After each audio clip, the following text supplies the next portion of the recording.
Was the wrong button. That's the right button. Good evening, everyone. It's Monday, March 24, 2025. What's going on with these shirts? It's like I don't know how to wear a shirt.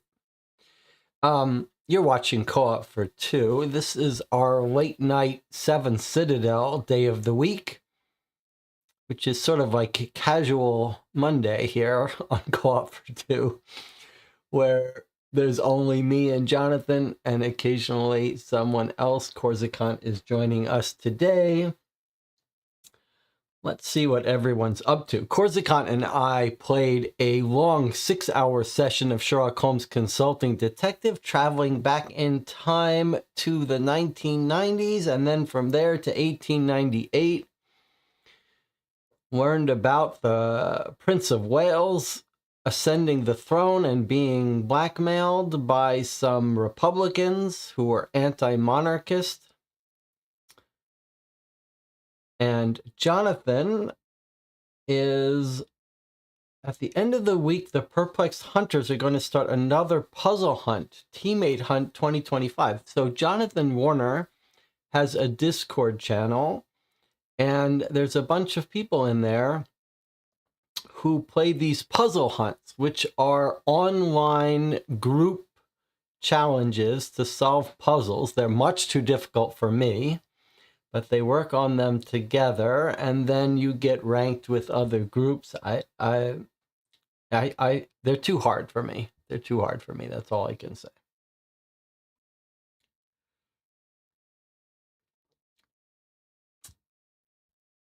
So today is a little bit unusual in the world of 7 Citadel for us, because what happened was, for the first time, at least during this campaign, the Drums of Desolation, we have a two-parter.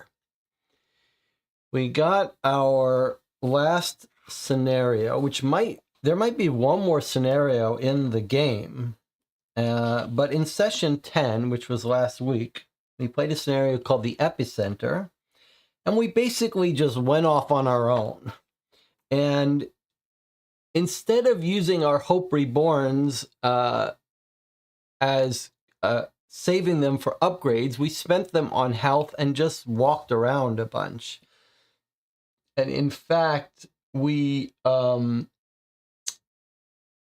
a new city and some cool areas, but we took our time, and we didn't even get to the main quest of the scenario to find the epicenter. We know it's in the north part, but instead, during our last session, we explored this area to the northeast, and we discovered a whole new city, a city that was being attacked by these brambles, and it was pretty cool. A very small city, though, or at least a city that's been cut off from the rest of it, had been split in half or something by these vines, but it's clearly a vine for a different quest, not a different scenario, not one we're on.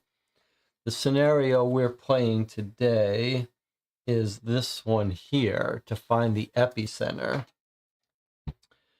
And not only that, but we have another mission to go on today. We're taking care of this side quest for something called a mental prison. We've killed enough of the burrowers that we can unlock this little side quest. So first we're going to take care of our side quest. We've just come out of the city. We haven't returned to the Citadel. We're in the middle of a scenario for the first time here.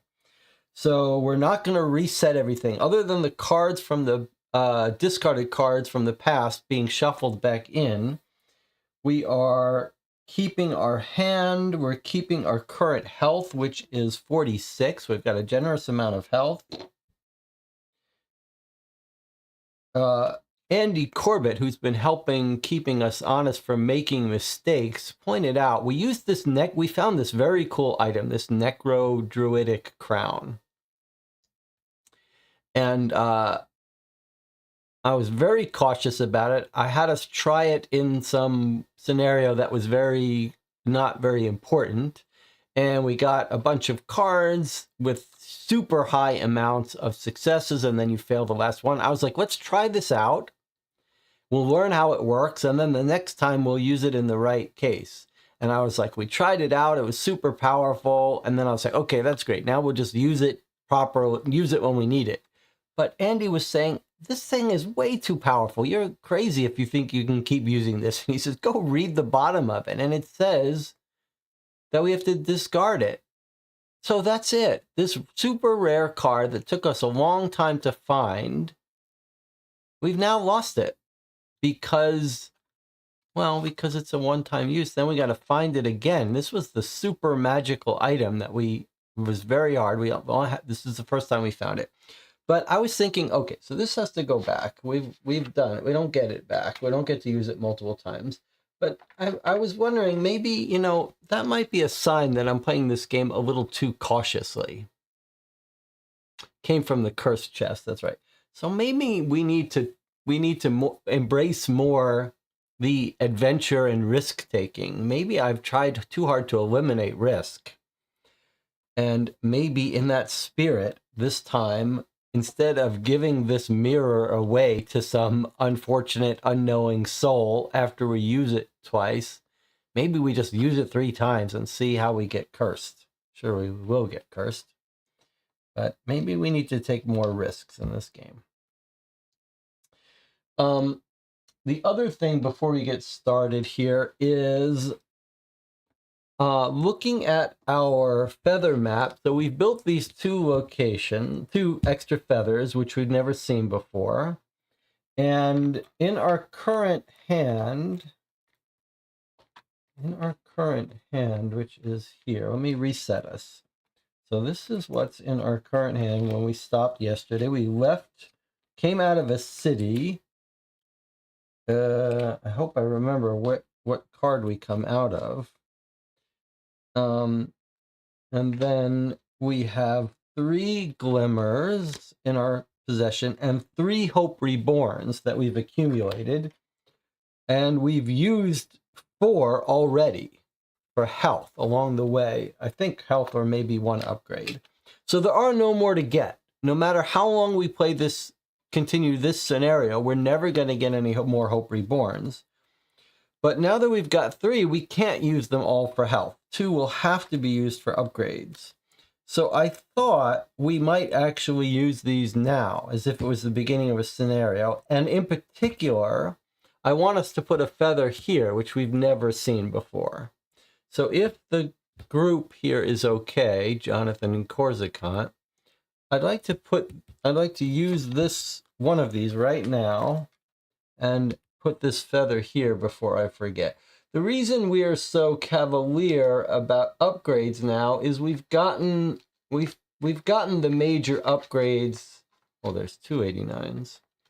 We've gotten the major upgrades that we've been hunting for. Hopefully that's a map and not an event. Occasionally these feather cards have little events. Okay, so we still have 2 more Hope Reborns. One we're going to use for an upgrade, and one we either will use for health or an upgrade.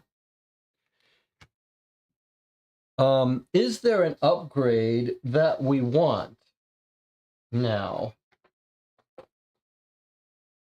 I guess I can't just, I always make that mistake. I just took that upgrade, but really we need to use a feather with it.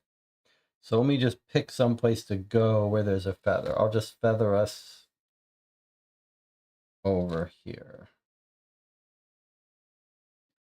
All right, now, so the question I have is, before we start playing, do we want to do something different? Do we want to use one of these as an upgrade right now? For example, we could give ourselves more skill cards if that's what we're interested in. We could do community upgrade, or we could build a building.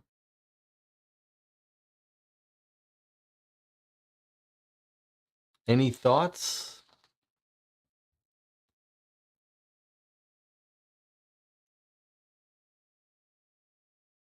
Do you want to wait? I guess the only reason to do it right now, we can't really use any of these buildings now. The only reason to do it now is if you wanted a community upgrade to boost up our skills, but they're pretty high. 22 knowledge, 22 influence, 11 defense, 4 production.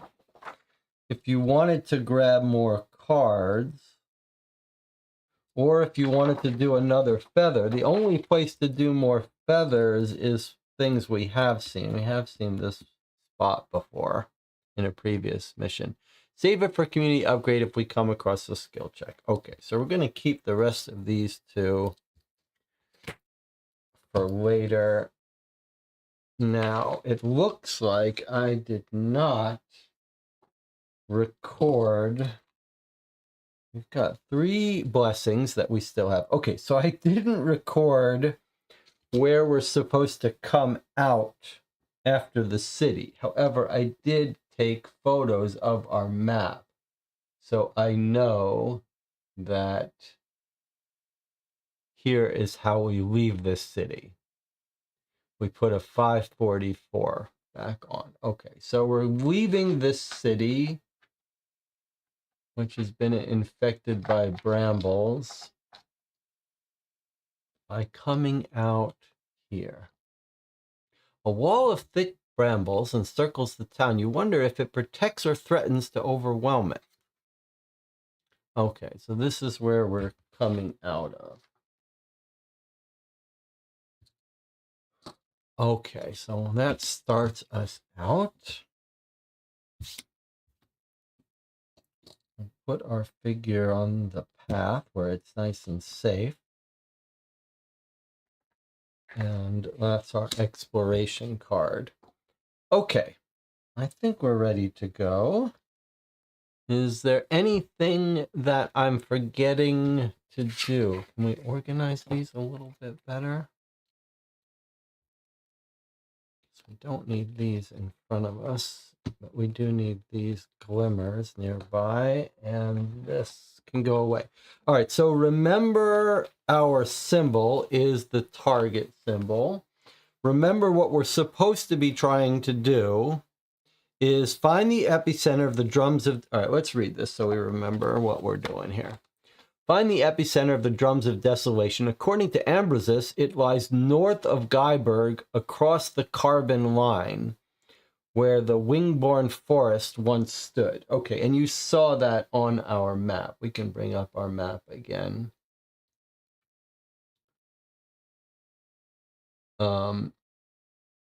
We saw where it was on the Corbin line near the Guyberg forest on our big map. So there's the there's the Corbin line at the very north there, all those stones. And we're going north, which we saw on our overview. Do I even have... We have it. There we go. We do it. Oh, it's not... We don't need that. We have it right here.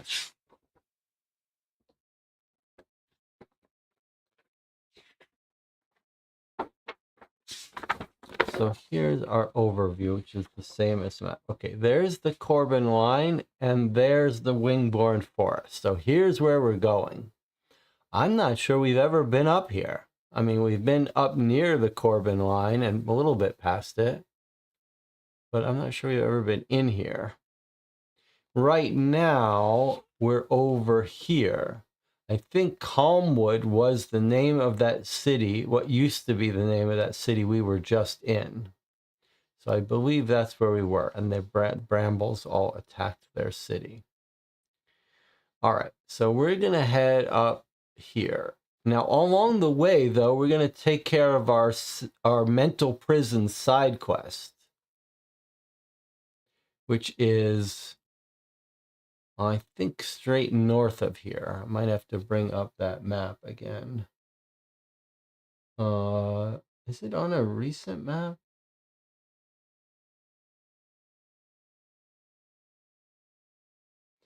It's on an area that I don't think is actually on...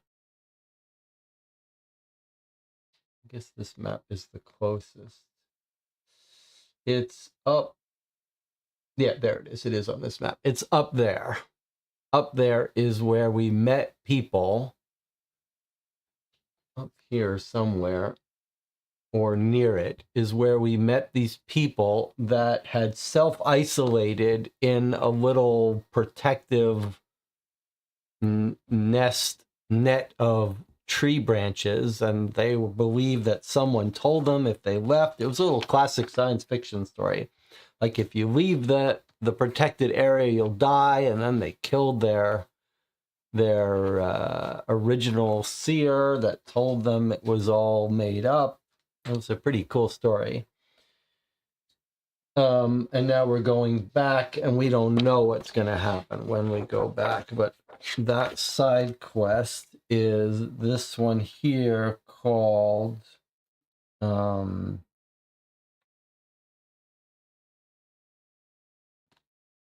Mental Prison. 385 we're going to in the northeast. Okay, and that is one of these cards here. It's not quite this card, but it's one of them. All right, so that's where we're headed for. I think we're all caught up.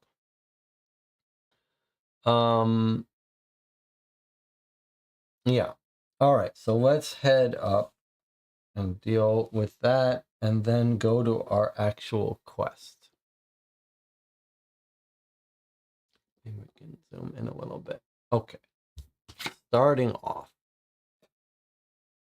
What do we see here? You discover the ruins of a stone building drowning in vegetation. If you'd rather go on your way, discard this. All right, so I see some mushrooms to eat, which we don't want. But it looks like we can find a book here. Pretty cool.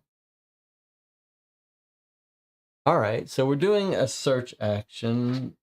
I believe that's what it is. We've got the war dog, so the dog's not going to help us search. Is anyone else good at searching that we have? These people we've got a huge troop of people that are useless. but this is just one or more, we get 3. So it's easy to pass. Then we have to try our luck. Okay, 1, 3. No one's good at this. We don't care. 3 cards, we should be able to do it. We've got enough to generate. All right, let me just bring our apprentice with us when in doubt. Or actually, when in doubt, where's the good person to bring? There is a good person to bring. Not that guy. All right, we'll just bring her with us when in doubt. We really don't have anything that helps us do anything. Let me just make sure, since it's been a while since we looked at these. We've got our elegant shoes. We got oh, that's the other thing we want to remember to do, is meet that guy with the blue fabric, right? Let's not forget that. And also, we've got this to deliver or open. We got to be careful we don't forget to do some of these things. Maybe after we free these mental prison guys, we'll regroup and think about some of this stuff. All right, let's just do this. We need 3 successes, but we could generate 2 if we wanted to. Let's just take 3 cards. Should be enough for us. All right. So we've got, look at these cards we have. It's crazy. And this would allow us to draw an additional card because of a reflex, which I don't like. But anyway, look at these overkill, crazy situations we've got now. All right, so that's those cards. But now we have to test this with the 13. So we've searched. And a weathered book lies in a niche in the only remaining wall. Okay, so here's our 13. Jinxed. All right, I think we want this book. But look, if your jinx take a 489, what is a 489? That's like a bad book. I don't think we want that. Let's throw away a glimmer. The glimmers are now used to us for Hope Reborn, so they're only useful for unblocking cards or this. So I'm going to spend a glimmer to draw again. And this time Lady Luck is on our side. Okay, that's our fortune teller hut that lets us do that. And then we spent this glimmer, which goes back. All right, so now we're getting a 50, which are the bad books, or the boring books, I should say. Let's see what we got in our book. Oh, it's one of the good boring books that forwards us to a good book. Okay, 449. We get a nice double-sided book. Here we go. Let's see what book we found. We found a good book. And here is the book we found. The Travel Diary. Boy, does that sound like a book made for us.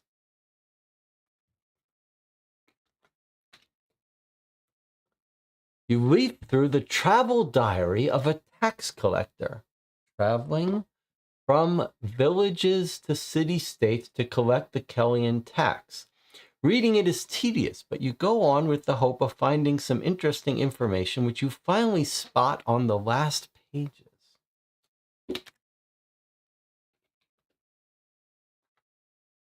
Day 68. The trip is getting long. It's more and more difficult for me to leave the comfort of the inns which put me up for free to take the road again on the stagecoach. We've just left a fishing village near Port Bile. The villagers could not pay the tax because of a poor harvest and offered me a curious little object instead. It's obviously much more valuable than they think, but I have been careful not to tell them. Day 72. Our convoy was attacked by brigands as we crossed the Bridge of Choice. While my escort was being slaughtered by the scoundrels, I took the opportunity to flee with what I could carry of the proceeds. Brave soldiers. Day 73. I walked along the road for a while before reaching the Amber Tower, where I found the door closed. This is the tower we visited, right? Because we are followers of the Amber Knight, and we found his tower, where we found some armor. Anyway, okay. I walked along the road for a while before reaching the Amber Tower, where I found the door closed. I kept onward and turned off a bit up the road. Running out of provisions, I had to rely on whatever I could find. Luckily, morning teas grow here in great numbers. Day 74. I sweat profusely and my legs won't stop twitching. I settle down in a small cavern to take a little rest. My lower back is causing me great pain. What is happening to me? Going to get some sleep and then hit the road again when I wake up. I can't wait to report back to Kel so the troop can find these rascals and punish them properly.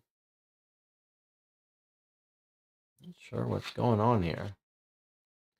The following pages are blank. Considering the symptoms described, the author of the notebook probably poisoned himself by eating morning teas. After all, it's easy to confuse this poisonous mushroom with the delicious morning tea. Perhaps the curious little object offered by the villagers is still around somewhere. When you think you've located the cave where the tax collector died, you may take the following action. We know where this cave is. Yeah. This is that crazy, weird cave, I think, because it's near the Amber Tower. How cool is that? We know where this cave is. It's near the Bloody Plains in the southwest, not southeast coast, southwest coast or southern coast. There's a special cave with like bioluminescent creatures, and it was like a dead end. And this guy's hidden something. It's pretty far. It's in the opposite direction we want to go to today. Wow, that's pretty cool. Okay, that's very cool for us because we know where that place, the Bloody Plains, are. All right, well, we'll deal with that later. Banish this. Discard this. Okay, pretty cool. Maybe when we get home, if we get home early, we'll detour down there and try to get that object. We don't even know what it is, some magical object. All right, that's pretty fun. Let me put these. All right, so when in doubt, our apprentice will come with us. 521. We've had some real adventures on this campaign. All right. We've been here before. On the outskirts of an ashen dirt road where embers are dying, several individuals are pouring a blackish liquid at the base of the brambles. So they're still trying to clear a path from their city north. So we've done all this. I'm going to guess we rebuild this. I don't think there's any reason really for us to talk to these people again. We're just going to go on our way. So I'm going to draw a card. We could keep this if we want. A healer card, we don't know, as we walk up. Now we've got to explore a little more. Oh, looks like we have to have an encounter here. A dozen silhouettes sling from tree to tree, covered in scales. These child-sized primates accompany your progress through their territory with increasingly deafening screams. So if there's a lembic, they run away. Otherwise, we've got to fight them. They've got evasive and brutal. All right. I think, though, that our dog is good at ignoring brutal. Is that right? Where's our dog? Yeah, our dog can ignore brutal, which is good. Brutal is not pleasant to deal with. Evasive is the one where you have to spend extra cards. And where is our reminder of brutal? Brutal would have been block one. So if you roll a card each fight, each turn, and it blocks a weapon or a shield. All right, we don't care about that. Evasive, every 3 cards we draw, we have to draw an extra 2. So it wants you to beat these guys without drawing 3 cards at a time. 4 and 4. Okay, so fairly easy to defeat these, but lots of wounds if you don't do it in one shot. We do have good weapons. We do have good blessings. And we do have good fighters, including the dog. All right, let's just deal with these monkeys as efficiently as possible. Evasive too. So we'd like to draw. Where's my hand camera? We'd like to draw less than 3 cards. And we do have our super weapons. We have our scepter. Don't really need this scepter though.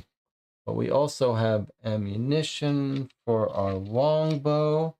We should use this longbow just for fun at some point. Hey, this ignores evasive. That's pretty good. So if we use this weapon against them, we don't have to worry about how many cards we draw. That's kind of fun. But it uses these symbols that we don't normally get. Where's our stuff that brings out? Maybe we should be using this, which gives us successes, and then just let it break.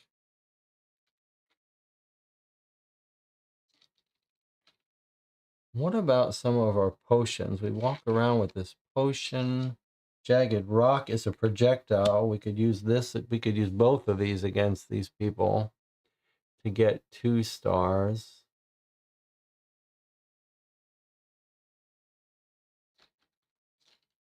Spool of thread, acrobat's potion.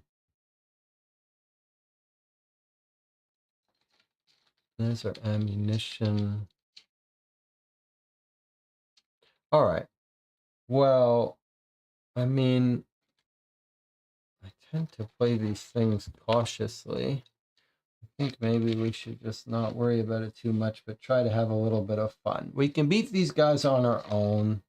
So let's use the longbow just for fun. We do have an ammunition. Maybe we should use the longbow for these things. All right, I'm not going to use the longbow and waste our ammunition for that. I'll just use our normal. I'll use the hoe. Let us break the hoe if we need to. Okay, so that's going to get us 1 star. And then I'll draw 2 cards. And then if I need to, I can generate 2 more, which would be 3. And surely we'll get at least 1 from here. 1, 2, 3. Okay, so I'm only going to draw 2 cards that I won't trigger evasive. Okay, so I've got 2 successes with my 2 cards. And then there's 3. And then I need the dog to help us. So there's 2 flags to trigger the dog to give us his 4th star. Okay, so we succeeded. That gets discarded. We get to keep one of these cards. I guess we'll take this one so we can go grab a card. It's not, sorry, this should have been on here. Okay, so we defeated it. This drops down to the next row. We didn't take any wounds. We didn't trigger evasive. It's not a forced fight.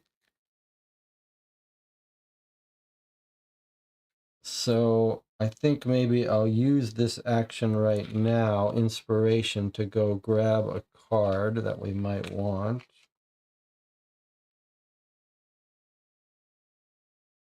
Nothing great here, but I'll take this double flag back again.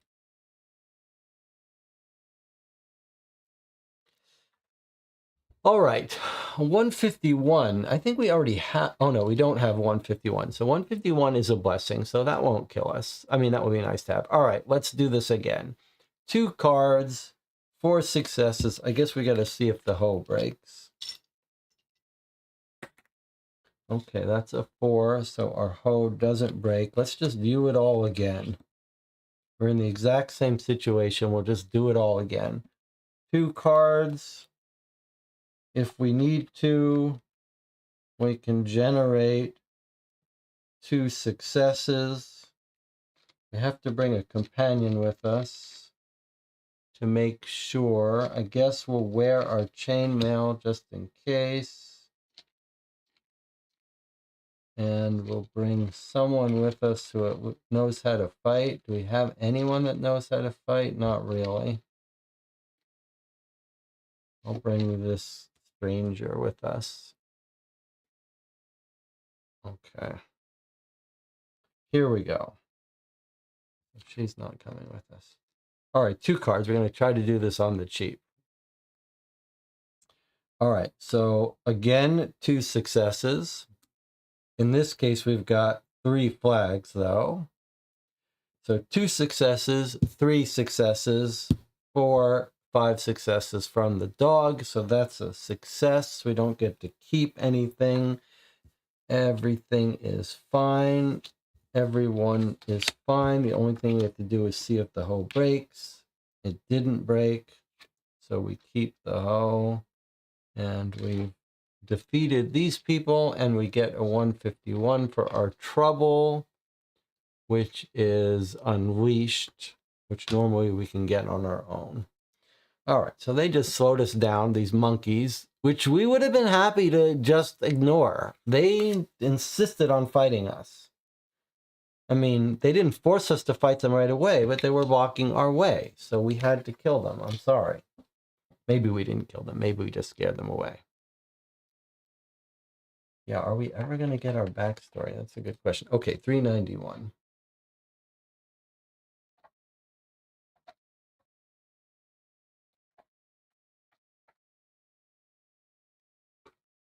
All right, we've seen this before. Territory to the south is overgrown. Here we are. There's that purple magic. I forget. That looks like an altar. My memory is so bad. I don't even remember what happened when we checked that out before. You remind me. Do we need to go look at that again? Dig up another shard. Oh, is that right? That's where we got the shard and we traded away to someone. You're saying we can get an infinite amount of shards here? All right, let's do it then. I'm going to stay on the path. 1 card. I can keep it. Watchful. I'm going to keep this watchful just for fun. I guess I'll give up scholar. It's pretty close. All right. You're saying I can get another shard here? Okay, let's do it. 91.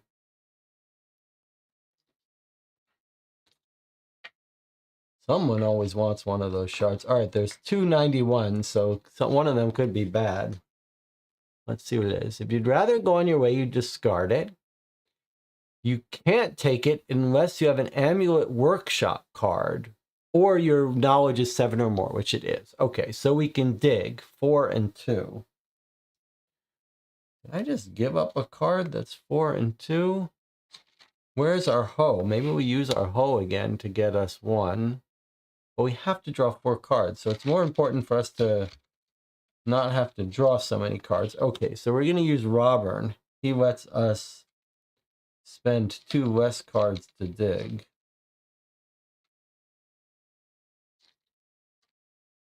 So then we don't really need to use the hoe. We're going to get our own with 2. All right, I'm going to draw. We're going to take Robern. And he's going to help us do the digging. We're going to draw 2 cards, which we are required to draw. We need 2 successes. If we don't get our 2 successes, we'll either do it again or use my cards in my hand to do it. Okay, so here's our 2 cards. He's letting us draw 2 less. All right, so we only got 1 star. So unfortunately, we're going to need to generate 1 on our own, but we do have 2 flags. So we'll just use reinforcement to generate those other 2 stars. I probably should have figured out. No, we can use him. There we go. Auburn is coming in handy. He knows how to dig. 2 flags drawn triggers Robin to give us his extra star. That's 2 stars. Perfect. And we can keep one of these if we want, which we absolutely do want. We want determination. I'll swap that in for onward. Okay, Robin paid off, even though we're going to have to save him each time we recycle, which we're about to need. We're about to do. So he actually came in handy. Okay, so now we get an 87, which is a shard, which some people seem to like to trade for, so I'm not complaining. Shard of Kirwin. So you can trade it in for a Hope Reborn, but there are other people that like it. So we'll just put it in our supply. And Robin, we're going to keep out because we need to do his thing now. So I'm out of cards. I need to do a health recovery. So we're going to trigger his thing right now.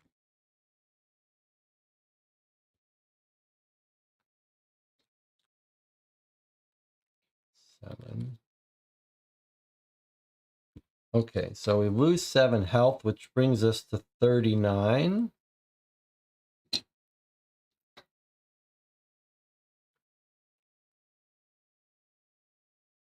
Now it's time to trigger Robin's thing, which is the thing where we've got to heal him now again if we want to keep him with us. Although he really did just prove his value.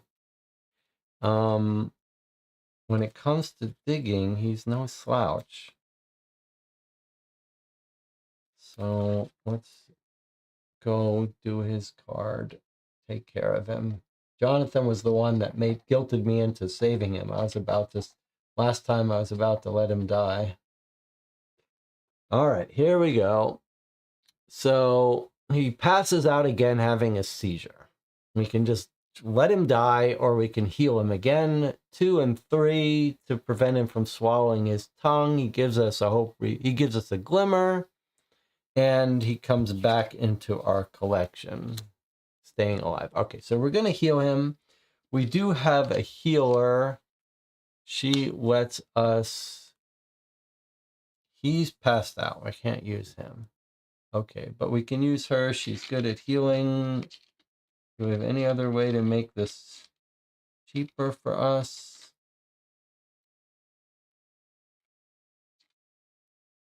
We don't have anyone else that's good at it, but do we have any items?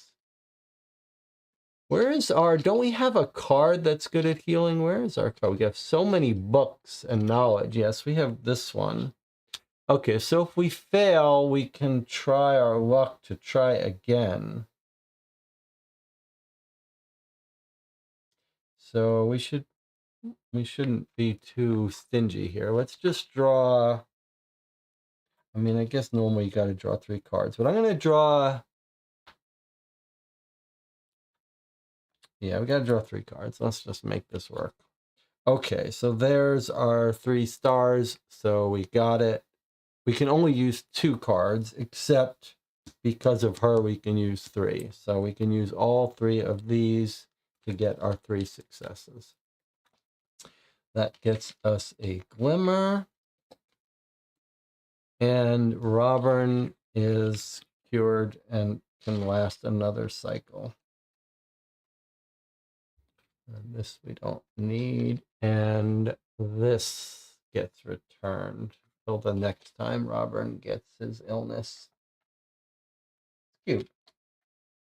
Okay, onward. 385. Onward to our mission.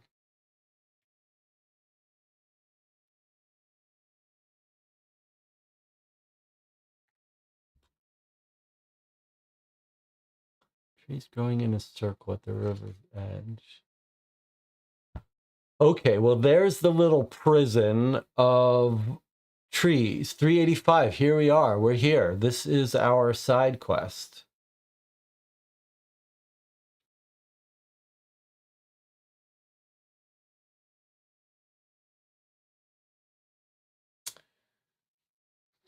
This is our side quest. Okay, what are we supposed to do now? We're at the mental prison.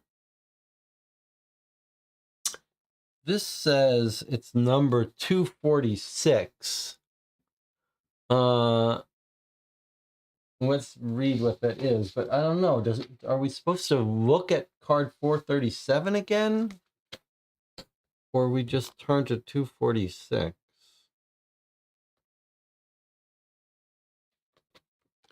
So maybe we should look at, let me just see what 437 looks like.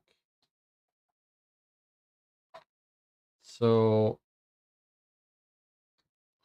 437, here are the people.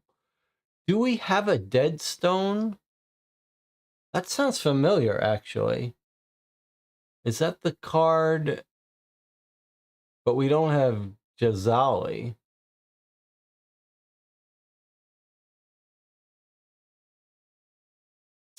Okay, but mental prison is initiated, I guess. When 3 boxes, check the initiated box. Okay, yes, all right. So let's just recap here what's happening. So we encountered these people. We had a long talk with them last time we were here. And it said it'd be futile to try to convince them that we're not being controlled by brainiacs. That's what their fear. They think they're safe in here. They fear everyone else is being controlled. So we invented an object that protects them against worms, made from burrower teeth. So we wrote down mental prison, and we went and we killed a whole bunch of burrowers. So we've built a necklace from these teeth. Every time we fight a burrower, we check 1 box. When 3 boxes have been checked, it's been initiated, and we see them again. Going back and seeing the slave gardeners under their dome, which we have now done. We've come back. Okay, now.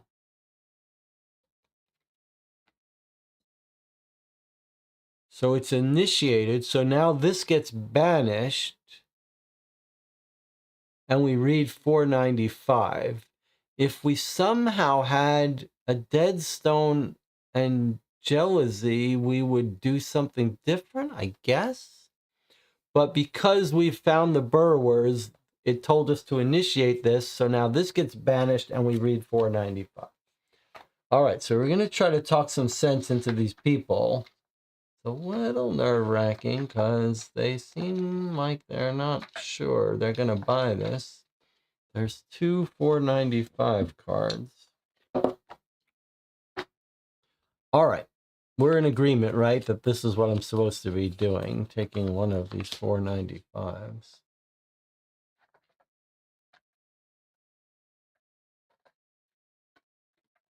All right, let's see how they react. What's going on? Oh, was it dialogue 495? Maybe it was dialogue 495. You guys were supposed to stop me. 495. Okay, dialogue 495. So now we're going to talk to these people and show them the burrower teeth. Let's see if they listen to us.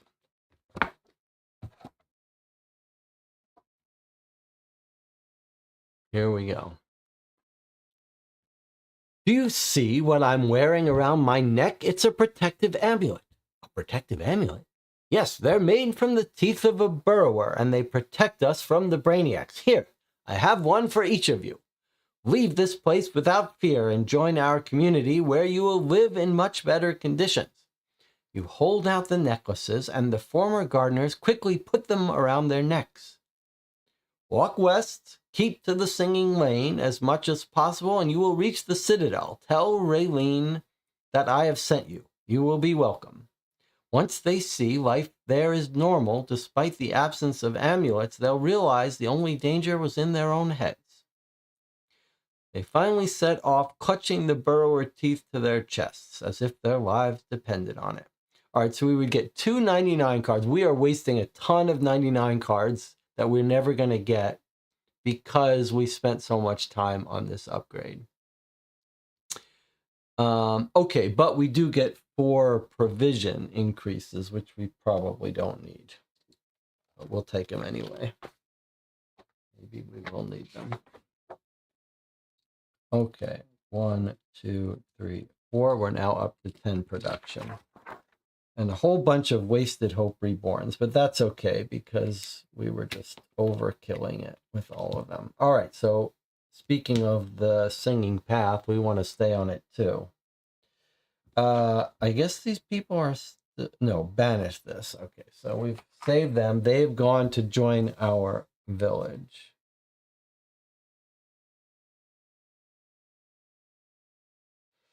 I guess we were supposed to be on this space. Pay a card for that. I don't remember if I did it. Okay, I'll just throw that away.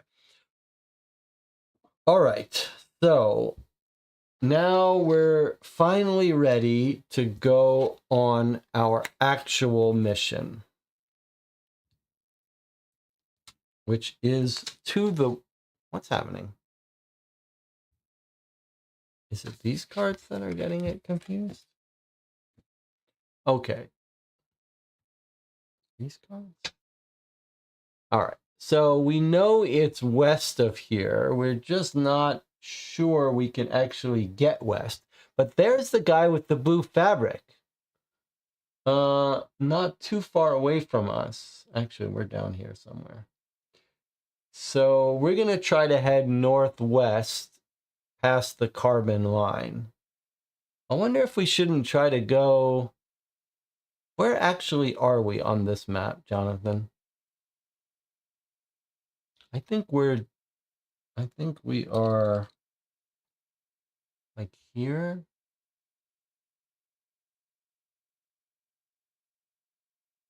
Or a little east of here.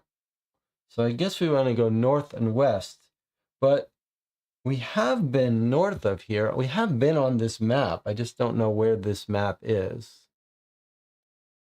So I'm not sure if we should go north. I guess we should start going west, and then if we have a chance, we'd like to go this way and connect up. But we might have to go this way for all we know. We're not sure.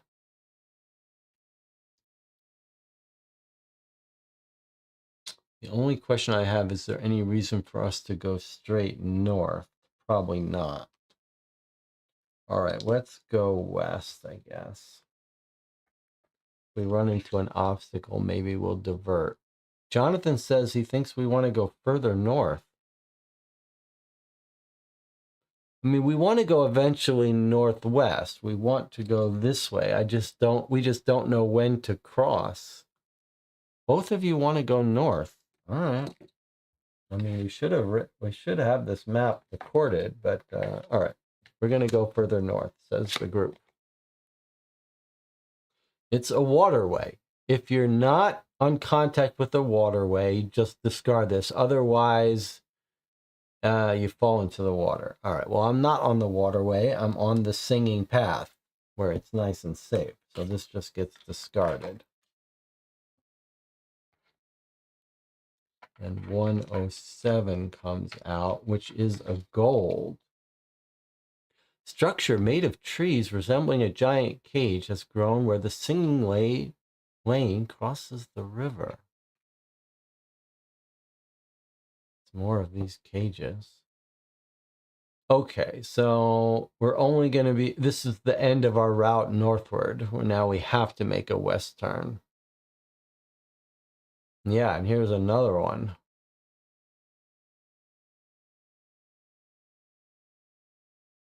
But I guess we're going to see if there's anyone in this one. All right, so let me put this up here. Let me connect to it. I mean, I think we've looked in here before, but I'm not 100% sure what we saw in there. But yeah, I think we have been here. I'm going to go north, staying on the singing lane. Jack of all trades. That's pretty useful. Is it more useful than this? This is a kind of fun card. I'm going to take... No. Okay. Let's go look at this thing and see if there's anything to it. It says draw one card to get a 447. All right. There is no 447. That's weird. How can that be? So technically, it doesn't have a diamond, which means that if you can't draw it, you're supposed to shuffle all these cards back so that you get it back. But there's no card for it. Feels like something's gone wrong.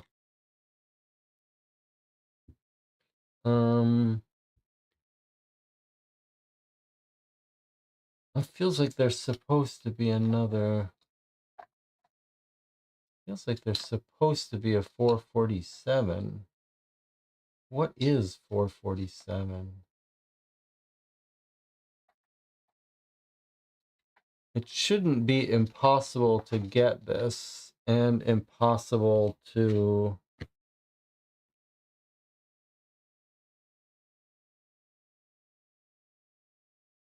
Like, either it should be a diamond or it should be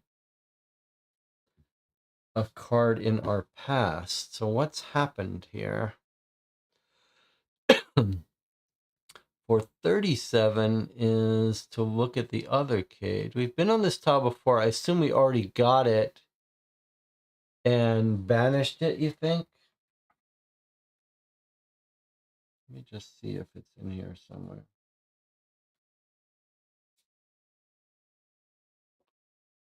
Maybe I banished it. Oh, it's right here. It's these people. Oh, maybe I took that card when I should have taken 437.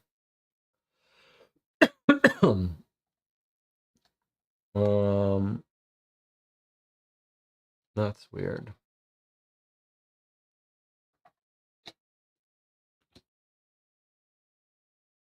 So did I take the 447 when I should have taken this 437? Cage is now empty.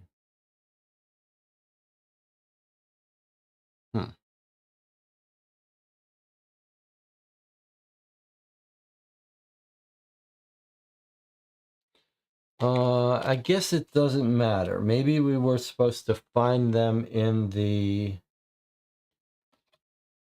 second cage. I'm a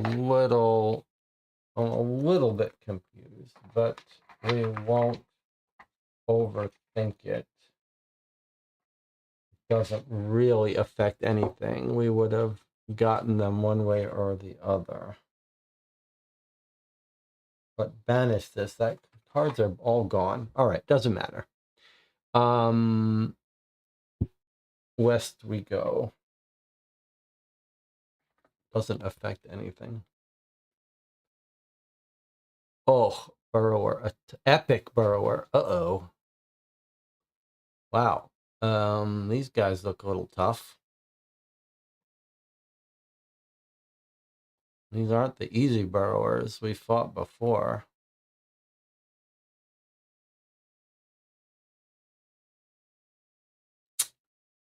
Okay.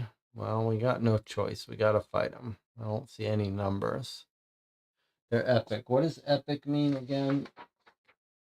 Epic means you got to take turns fighting it. So epic has no effect on solo play. All right, well, we got to fight these people. It's time to use our super strong weapons. All right.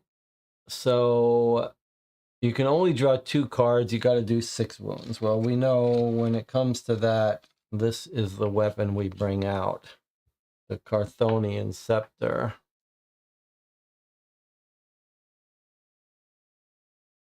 So I don't need to draw any cards, and we just do 7 wounds on this thing, but we need to block 3 wounds. Like, we're going to get injured here if we're not careful. So we don't actually want to block those all. Where's our armor? Here's our chainmail armor that we can use symbols to block. 2 symbols, which we could generate here. Let 1 wound go through. Boy, these guys are tough. Too bad we don't have the runaway. This would be a great thing to run away from since there's no benefit. All right, but it seems like we might as well. We get to keep cards. We get to, maybe we shouldn't be. Maybe we shouldn't be using that. Maybe if we've got to block wounds, we should use, yeah, let's start simple. Let's use our Unleashed to generate 3 fists. That will give us 3 successes, and then we'll draw 3 more, which will hopefully be enough to generate the extra successes and to defend ourselves from the wounds. Okay. So here's our 3 more cards. We've got 2 more successes. So 3, 4, 5. We've generated 5 successes. 2 flags will block 2 wounds, but we still need to generate 1 more success in addition to the 5. So what we should have done is brought someone with us. Don't know why I didn't. Then I wouldn't have to use this. Why wouldn't I at least bring this dog?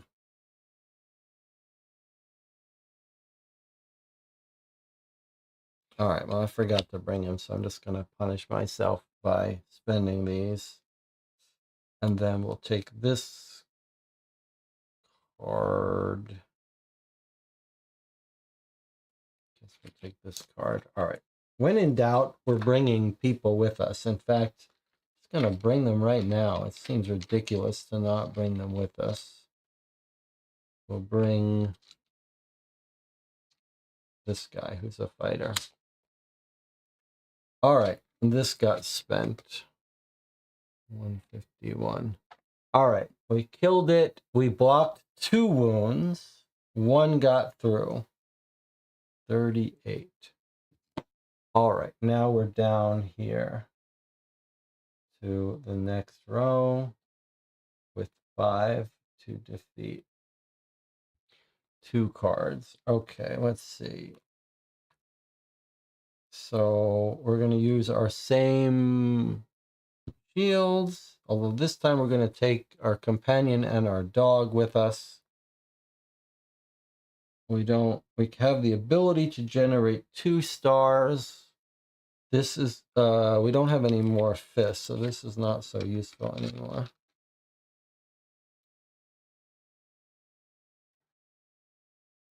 Where's our... All right, let's start bringing our hoe, just because I wouldn't mind if it breaks. Okay, we can only use 2 of the cards from our hand, but now I'm going to draw enough cards to be able to power up our people. I'm drawing 4 cards here.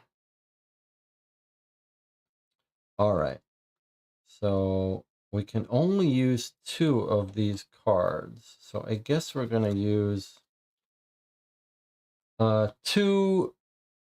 Oh, I didn't bring someone who +1s me, so I don't have any +1. All right, well, with 2 cards, we can generate 3 success, 4 success, and then we're going to power the shield with these 2, and then with this one, we're going to power the dog to give us our 5th success. So 5 successes, and we blocked 2 wounds is enough to kill it and take no damage.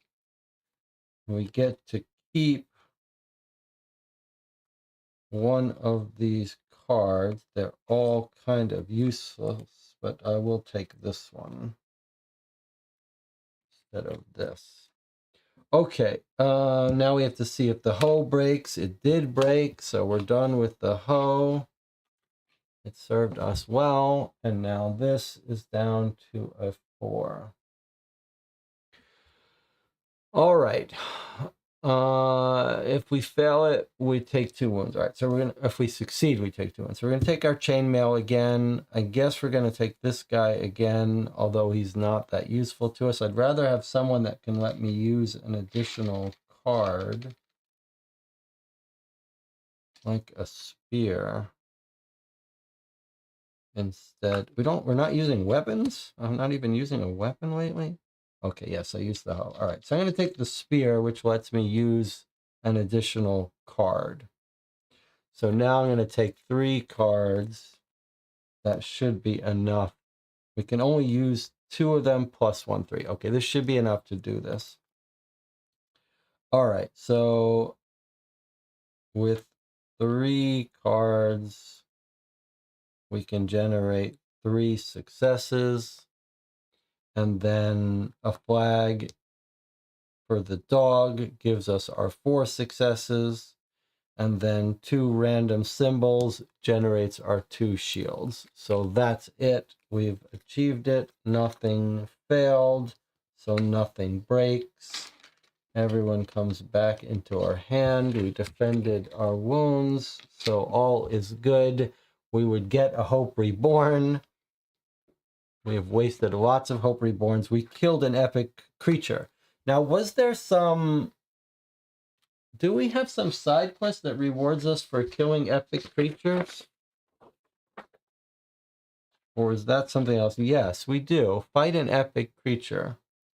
So actually, that's another hunting trophy for us. But how many are we supposed to... kill before we get our hunting trophy? I think maybe we have a card for that.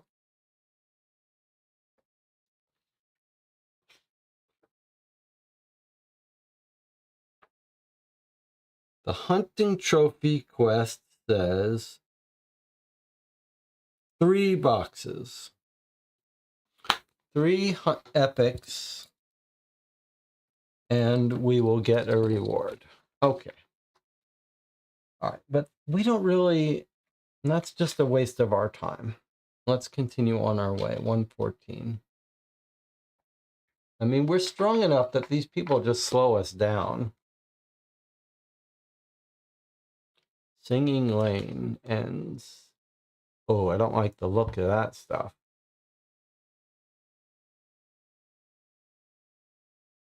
There's an underground. Jonathan says 114 is the farthest we've seen in this area, and we have never been in this. We've never been under this thing. Should we take a look at how to get under here? Like what it costs? I don't think we want to go under here. We'd rather go west on our way, but I am curious to see if this entrance looks any different. All right, let's spend 1 to go over here, being careful to stay on the singing lane. This is our run on the double. We don't care about that. All right, let's take a look at what this is. 63. I want to see what it says about this way down. Slab will probably give you access to an underground area. Unfortunately, I have no idea how to open it. Perhaps it can only be operated from below, or you have to wait to find out what secrets it holds. Okay, so your book score is 7 or higher, which it is. And we could read 18 to see about getting underneath. I'd rather resume your journey, return this. Okay, so we could just put this away. Otherwise, -10 for each feather where a strange slab can be seen. Collectively pay 50 or 30 if our ground shiver level is 5 or higher, which it is.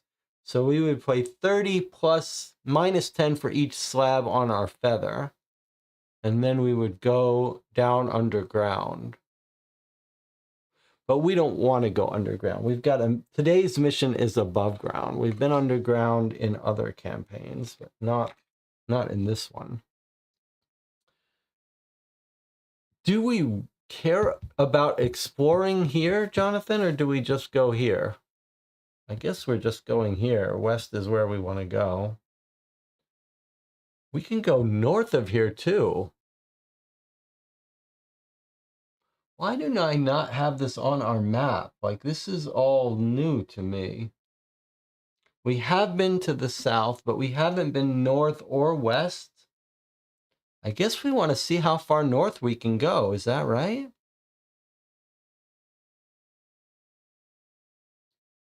But we want to meet this guy, don't forget, Jonathan. We want to meet this guy with the blue fabric. But maybe we're not even up to this carbon line yet. Maybe we're still not even north enough. I'm tempted to explore both of these areas, even though this is a really dangerous area, just to flesh out this map. I wish I had taken better care of doing mapping. All right, well, let me put these out and then we'll decide one by one. We don't have to decide right away. Let's see how dangerous it is. You guys still want to go north, huh? Okay, let's move everything this way. All right, let's look north. Let me stand on this thing. I'll tell you what, I'm a little concerned about these things. All right, north. Nibblers. These little burrowers sink their teeth. I think we trigger our unleash when we hear burrowers, right? Okay, there's unleashed again. The little burrowers sink their sharp fangs into their prey and chew it to the bone. Luckily, you notice an imposing rock about 100 paces away. If you choose to face them, then we have to climb. If you choose to face them, apply the failure consequences.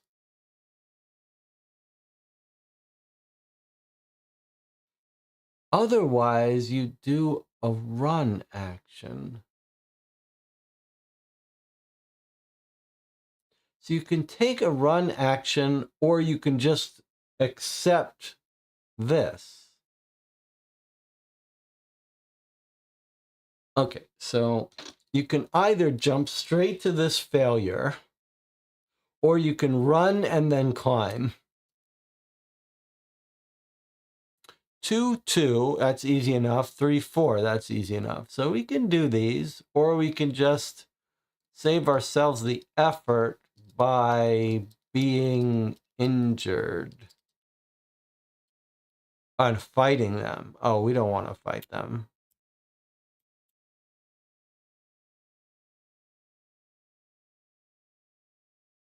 We don't want to have to fight them if we don't have to. Brutal, unsettling. No, let's just run. All right, so Robin, yeah, Robin is good at running. So we're going to take Robin with us, but we shouldn't even need it. We can trigger him. All right, I'm going to take 2 cards. That's going to be enough to succeed. Okay, so 2 cards gives us our 2 successes. That's it. We don't even need Robin's help. We can keep one of these. Actually, we can keep 2 of these because of the way the rules work. Play the following action -3. We don't really want either of these. Okay, now we have to climb. Robin's no good at climbing anymore, but is anyone on our team good at climbing? Climbing is a very specialized skill, but what about one of our sticks or something? Rope. It took us a lot of effort to rebuild that rope. All right, so we're going to rope it. Dog is not good at roping. Anyone else want to help us climb up? No one else. But we could take the tracker who can turn flags into successes. The traveler.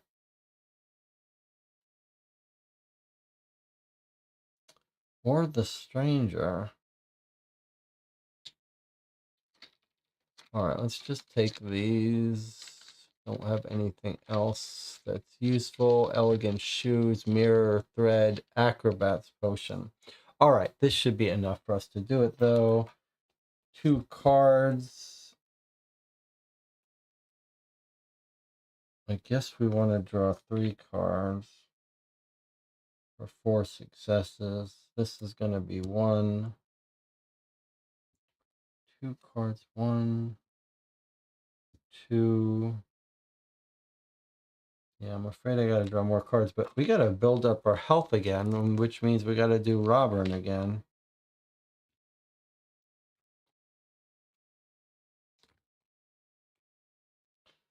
So 6, and then 1 stays out. We're down to 32 health.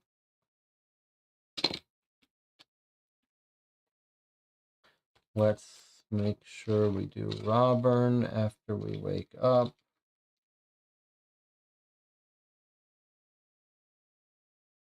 He's having a seizure on the rocks, seeing these creatures. Okay, we're gonna draw 3 cards and make it work. Okay, so 3 cards, we've got 3 successes. Plus the rope, there's our 4 successes. So that's it. We didn't even need... Why did I draw 4 cards? I didn't mean to. Alright, doesn't matter. We don't even get to keep any of these. A little bit inefficient, but we do take a glimmer of hope. And we take a 154, which is lucky. We're now full of these blessings. We should start using them because they're wasted if we don't. All right, these guys come back. Now we have to help Robin again. And then that goes away. And let me just put out the card that we just explored. 257, which is a gold card here. All right, let's just wake up Robin again. 320. I should just keep that handy if we're going to keep reviving him. So we're doing this action. If we fail it, we've got the card that will help us. We know we take Inhale to help us treat Robin.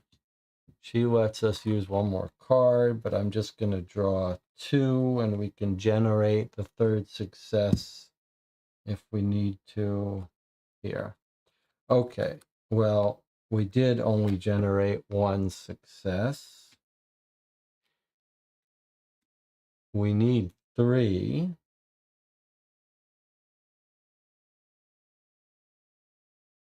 Huh. I'm afraid we failed and he died.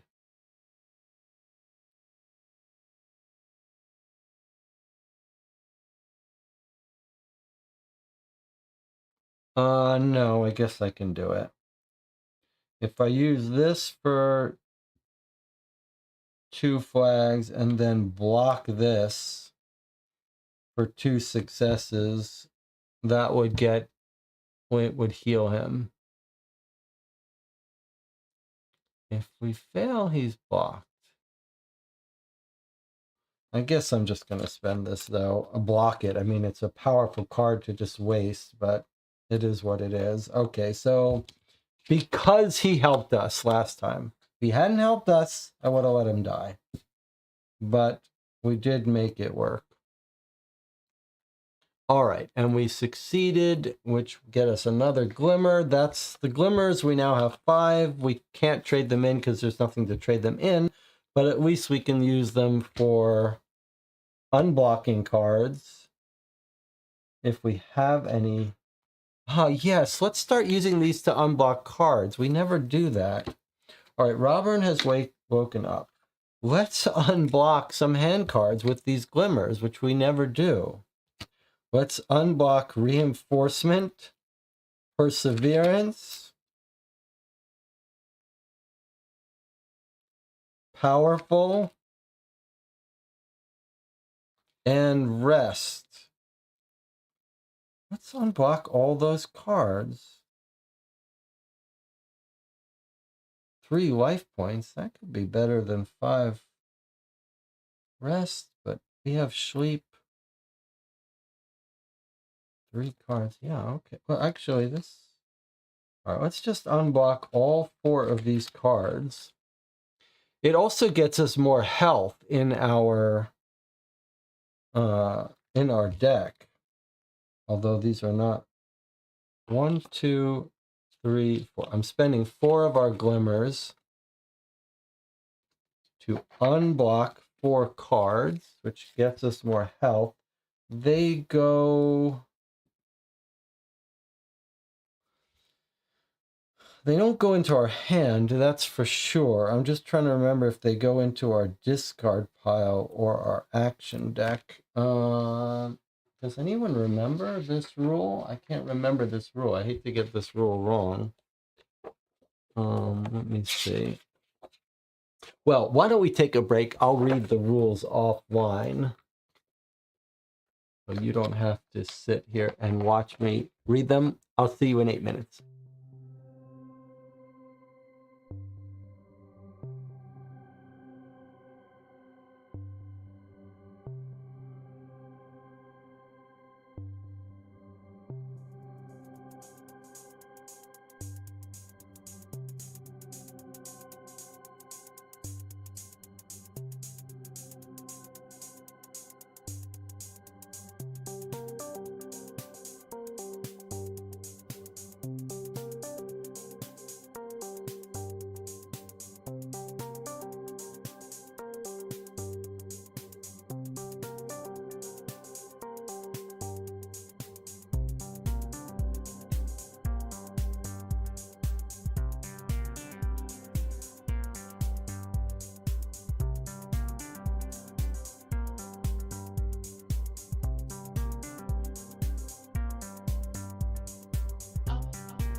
We're back in this strange world. There's a little bit of confusion in the chat about why there's only a gold 257. Sometimes there are only golds of a number, but Jonathan thinks maybe something else would have told us to banish it, because Jonathan doesn't think we've ever been up this way.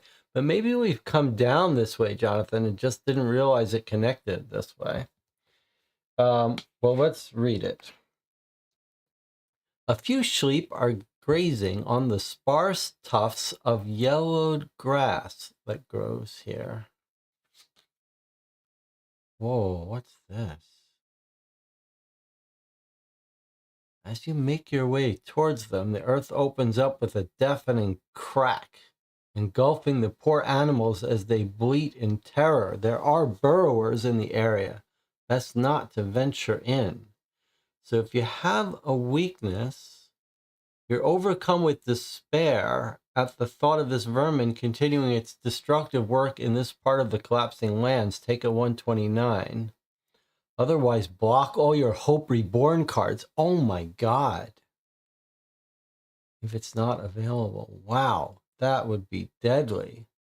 Otherwise, you tell yourself it's better in this position than in the position of those poor sheep. And we take a 154 card, which we surely already have, since we have almost all the blessings. Wait, there is one we don't have. Okay, so this goes here. So we can't go this way. We can't go north. There's no way up.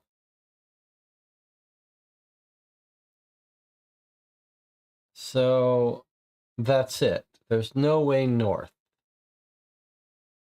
Yes, maybe they plan to add it in an expansion, says Jonathan. I think that makes some sense. Jonathan, you claim we've seen this space, so we don't need to map it out. Yes, you're right. We have seen this space. There it is. There's a little cliff with some winds. All right, well, we don't need to do that. So westward we go, staying on the singing path. Footprints, which appear to be recent, lead to a hole in the ground a little further on.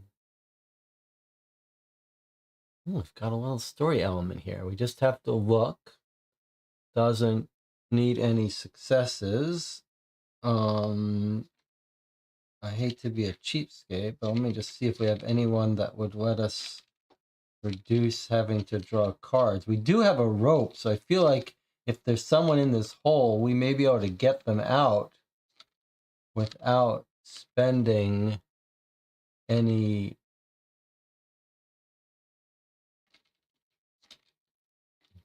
anything. All right, but we don't have anything to make this cheaper than one. I guess that's being a cheapskate. Okay, one card, I just throw it away.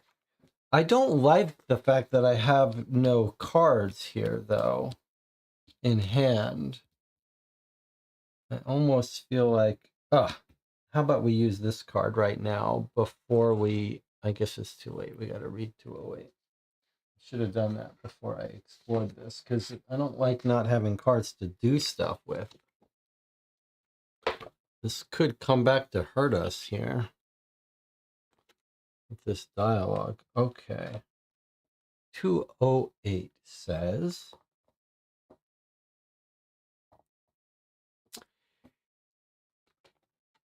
take 213 cards, try your luck. If you reveal at least one lady luck is on your side, read 254. If you reveal two jinx, only one character was involved, and you have no companions, read 36. Otherwise, the hole is empty. All right, well, let's just follow these instructions. 213s. We want one lady luck. All right, let's see what we've got here.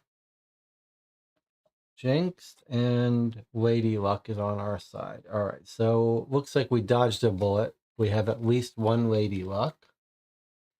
So we read 254. Is it going to be a trap that we've dodged, or is there someone in here? You bend down to look in the hole where a man is dusting himself off. I could have broken something. That'll teach me to read while walking. Take my hand, we say. Thanks, I won't say no. Back on the surface, he hands you his book. Here, I finished it anyway. I'm on my way to Waterbank to conduct research at the Great Library. There's no shortage of books there. All right, so he gave us a book. We are working our way through these cheap books. Let's see which book he gave us. A Mysterious Sketch. Okay, we have seen this book before. Written several cycles ago by a Waterbank ship owner, is absolutely insipid, except for a passage where it mentions a secret, thanks to which the author would have continued to prosper until his retirement. Hidden where no burrower can come to dislodge it, it awaits the day when a successor will appropriate it. And then there's a sketch. Now this is, you can see behind it is the carbon wall.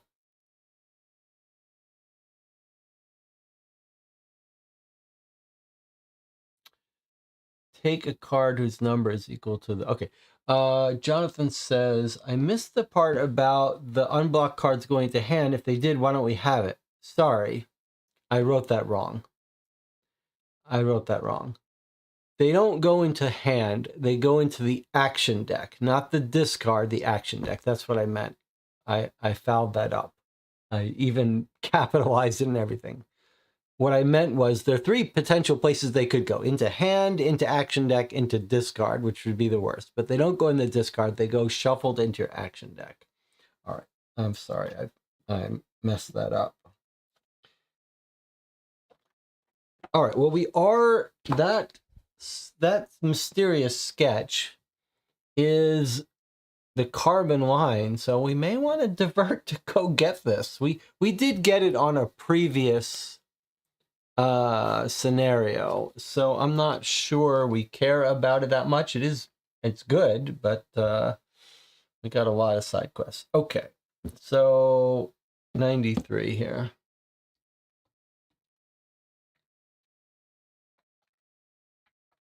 Okay, 93 has scenario specific, but not for us.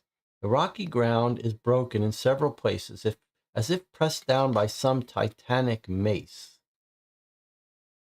Okay.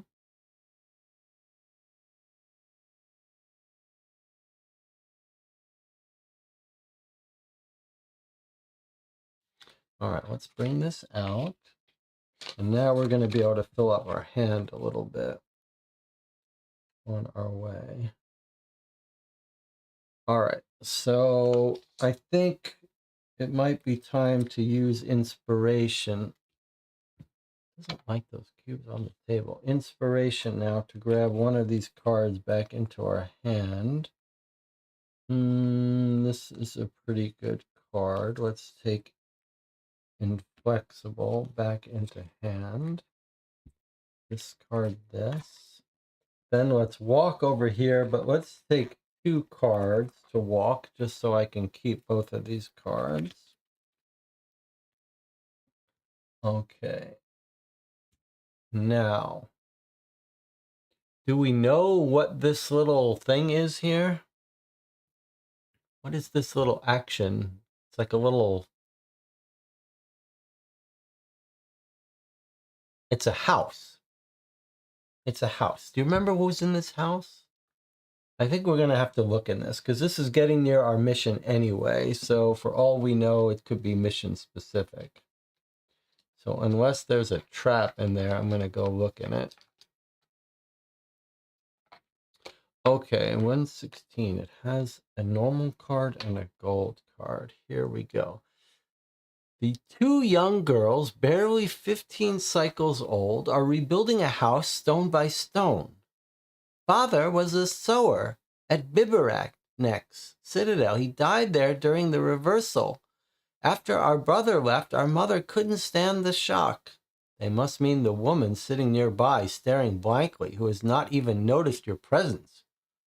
I'm not sure we've ever done this before. I don't remember this. This sounds creepy. The 2 girls could use a hand in finishing the job. We got a whole team of useless people. Surely they can help do this. During each result step of the following action, if you take no successes, take a 1 card, which is an exhausted. All right, let's see what we've got here. So it's a 6. It's this black card, which means you can try this multiple times. Each time you don't succeed,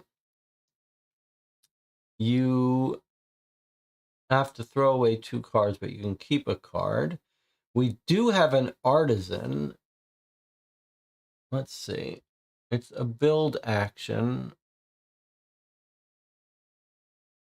You can use 1 card for 6 successes or 2 if you have an artisan. So we're really over here. If you have a card, it doesn't even say you have to use that artisan. I guess the artisan's just helping you out. All right, well, where's our artisan? I guess we're going to use Robin as long as we can use him, especially he's good at digging. But this is the build action, which the apprentice engineers are good at. So I guess we don't have to use him for this. It just says if we have him. So I think we'll use the apprentice engineers to help us do this build more efficiently. And Robin's just going to hang out to give instructions, I guess. So he's not actually being used. These are the people being used. And we're digging. We don't have the hoe anymore. So I guess we don't have an item to help us dig. Oh, but they don't need dig. They need build. Okay, that's fine. We don't have any items to help us build. But now we can use 3 cards because of this. So if we just take our 3 cards, we can generate 4 success and then 5 success. But we'd like to get 6. All right, let's draw 4 cards. All right, let's see what we got. All right, so pretty poor successes here. We can use 3 of these cards. Well, that's pretty poor. The best we can do is 2 successes with our cards. We need 6. However, we have 2 flags. That generates a star from here. That's 1, 2, 3. And then we're not going to do this in one shot. So maybe it's better not to waste cards, since we're not going to accomplish this in one shot. Unless I could make it happen. I don't think so. Okay, 1, 2, 3 successes. And let's not use any cards from our hand. Okay, so I knocked this down to 3 with our 3 successes. I should start using these cards. Okay, and we have to do it again. But the punishment is we get to keep one of these cards. And we are going to keep Determination. We actually could keep 2 if we wanted because of our special ability. I'm going to keep Second Wind because we'll use that to recover. And now we do this action again, but first we have to lose 2 cards. That's our punishment for failing. Now we have to do it again. But let me start using these because they are...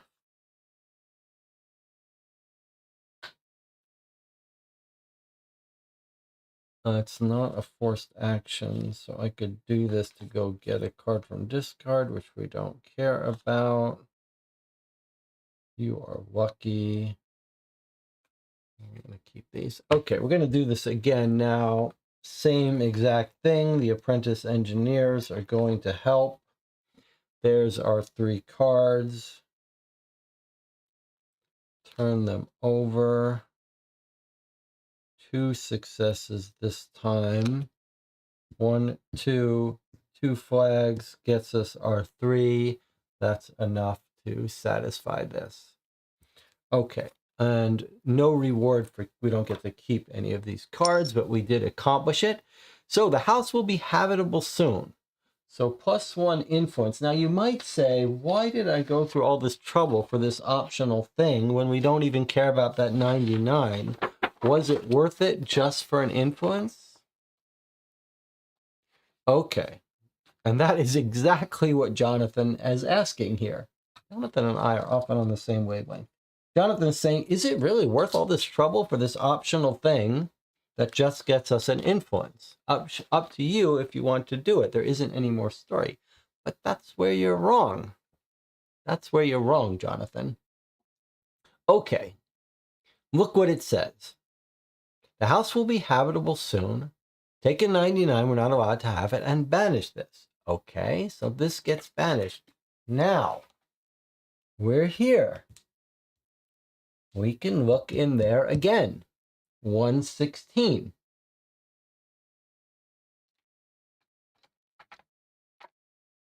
And we get the gold card.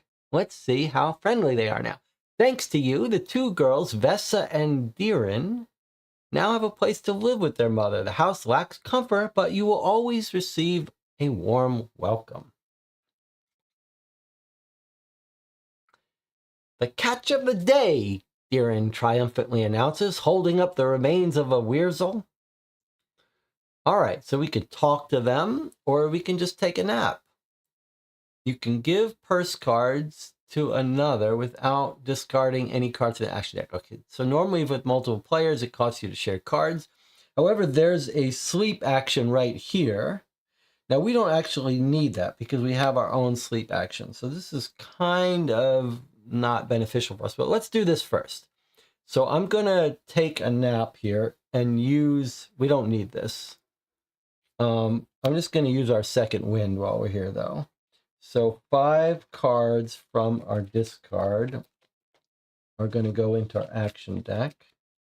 So this has nothing to do with being able to rest here, except for thematically. Okay, so whenever we draw the second wind, we just use it and block it. That's what it's there for.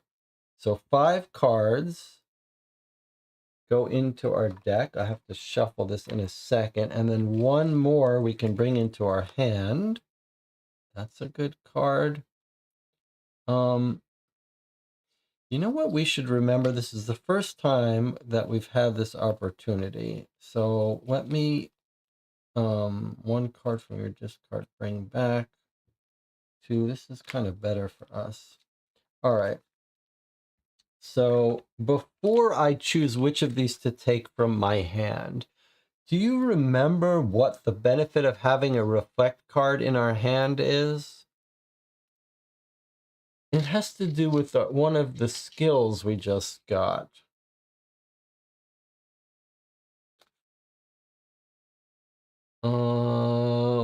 I think it said you can use reflex cards as any symbol.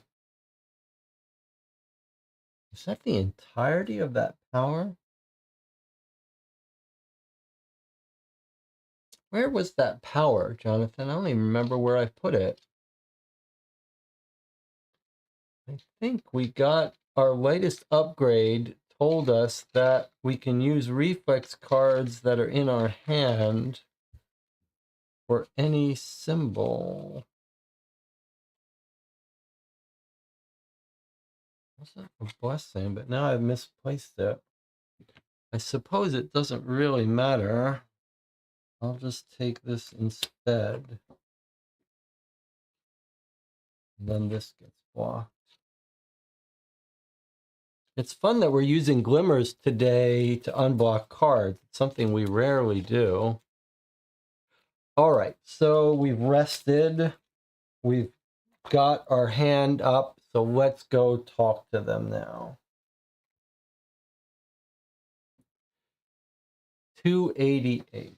Let's see what these 2 girls and their crazy mother have to say.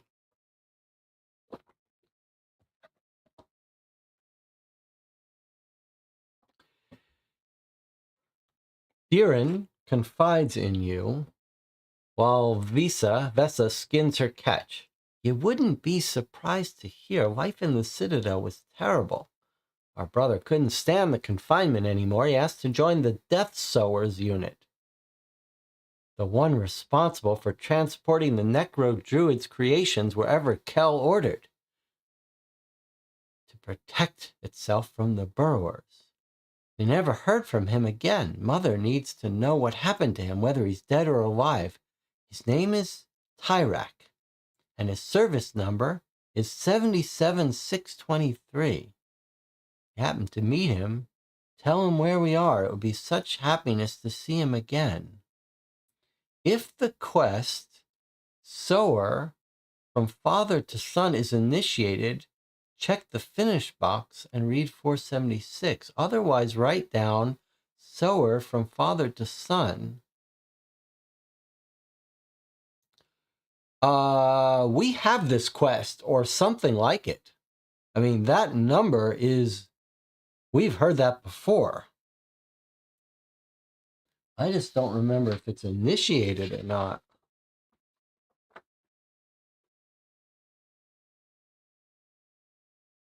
Look, Jonathan.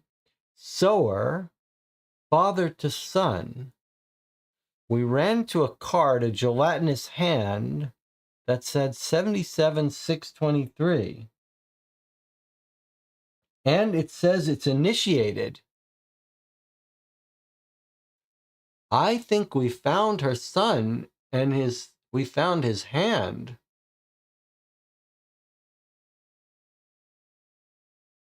I don't remember where we found it, but we absolutely found this. So I think we now get to hear the end of this story. That's pretty cool. Well, according to my records, we do. So we're now finishing father to son quest. I just wish I remembered where we saw that. I should have written down more. 77, 623. Okay, well, we wrote this all down.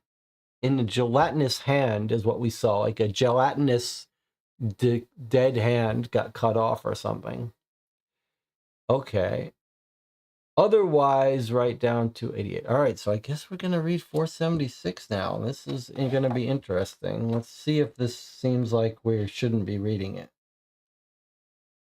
Oh, yeah, it does. This is correct. We should be reading it. All right, we're going to break the bad news to her. I'm sorry. Hyrak is dead. The girls are despondent, but you sense a kind of relief in their mother's eyes. Thank you. He and his father served Kel well. Now it's up to me to do the same with my two brave girls. All right, we take a 99, which we're not allowed to have, but we brought some closure to this family. That's pretty cool. All right, well, that's all we get is a 99 for that side. That's all right. That's not all we got. We got the satisfaction of bringing them some closure. That's satisfaction enough. We really helped this little family here. And in return, they give us a nice place to stay. Maybe we should leave Robin there to heal up.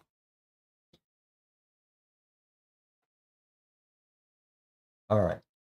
So now one thing that's weird, though. Oh, that was just helping them. Okay, that's fine. I was going to say, can we not go westward anymore? But we can still go westward.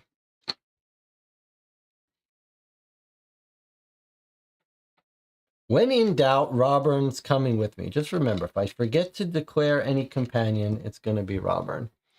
All right, so we've helped them out. We've rested. In fact, when we rested, we could have activated our sleep wool, which would give us a 152. I guess we already have that. No, we don't. All right, so I'm going to give us confident. Look at all these things we have. We should start using these because otherwise we're going to get we're going to get them and we're going to have already had them. All right, so onward we go to the west with a 6 card, which is pretty dangerous, but we're headed towards our mission now. Hopefully we're also headed to the guy who can make blue fabric. Oh boy. An individual is struggling with a wild beast. The animal does not have long to live, but the man, armed with a simple stick, seems to be at the end of his strength. And it's a brutal fight that doesn't really affect single player. Oh, it's strange that there isn't some special rule to make this fight more difficult. All right, look at this. We have to fight this thing with only 1 card. If we don't kill it in 1 shot, we take a 200, which is something, some sort of injury. However, we are going to fight it and try to help this guy. He's either going to give us a stick, which I think we already have, so I'm not sure we need a stick from him. I guess, or he's going to give us something else, or we could take him with us. Another person for our crew. All right, well, we can kill this thing fairly easily. And even if we don't kill it in 1 shot, we'll be okay. It doesn't even do any wounds to you, except for the 200. Well, we don't want that 200. All right, but let's see. I wonder if we shouldn't just go ahead and use our... You know what we'll do? I was going to use our scepter, but no. Let's use our unleash since we get this back easily. That will do 3 damage. And then maybe... does someone want to fight by our side? Let's not take him. Let's take Garignac. So that's 3. And 4 or 5, we could generate those 5 on our own if we need to. I guess I'm not going to use any more of these. I'll just draw 2 cards. I can't use 2 cards. I can only use 1 though. 3, but if we get things, we could trigger it. Okay, 2 cards. I can only use 1 of these. Okay, well, there's our 1. So 3, 4. But then we have 2 flags to get us our 5th. So Garricknack can help a little bit of fighting. Okay, so with our cards, we efficiently killed this. We succeeded. We spent our Unleash, which is the card we like to spend as fast as we can get it, since we get it back. Easy enough. All right, now, what do you want to do? Should we just bring this guy with us? Why not, right? Like, we've got enough of these useless people. We're, like, developing a reputation as the useless group. Do you want an item or do you want to bring him? I think we should just bring this guy. Who knows? Maybe we're going to find a mage one day. All right, another member of the troop, a 44. I can't believe how many companions we have this campaign. Let's see. Oh, there is no more 44. We got them all. All right, so we can't take a 44. We've got too many people with us. He politely declines. So instead, should we take his 149, which could be an interesting item? Could be another barterable item, I guess. Or would you rather have the influence? We don't need the influence. We'll just take the item. All right, let's see what he gives us. He's giving us a fragile mirror. Gee, thanks. All right, well, it's an item to barter away when someone wants something. All right, well, it wasn't a particularly deadly fight, so I guess we can't complain. 211. Onward we go, westward, in search of our mission and our blue fabric. The high walls of Guyborg rise in the distance. A strange silence reigns around you, far from the clamor and noise of the city that you would normally expect. Okay, we have been here before. I believe, Jonathan, this is the place where we dash through the... get arrows shot at us or something. Although, this is where we're... no, we're supposed to go north of Guyborg. So, I guess we probably just want to keep moving. This is... I think this was our thing where we had to try to run and nothing... like, we didn't get anything good. Now, you could imagine there could be scenario-specific card there, though. Let me walk over there.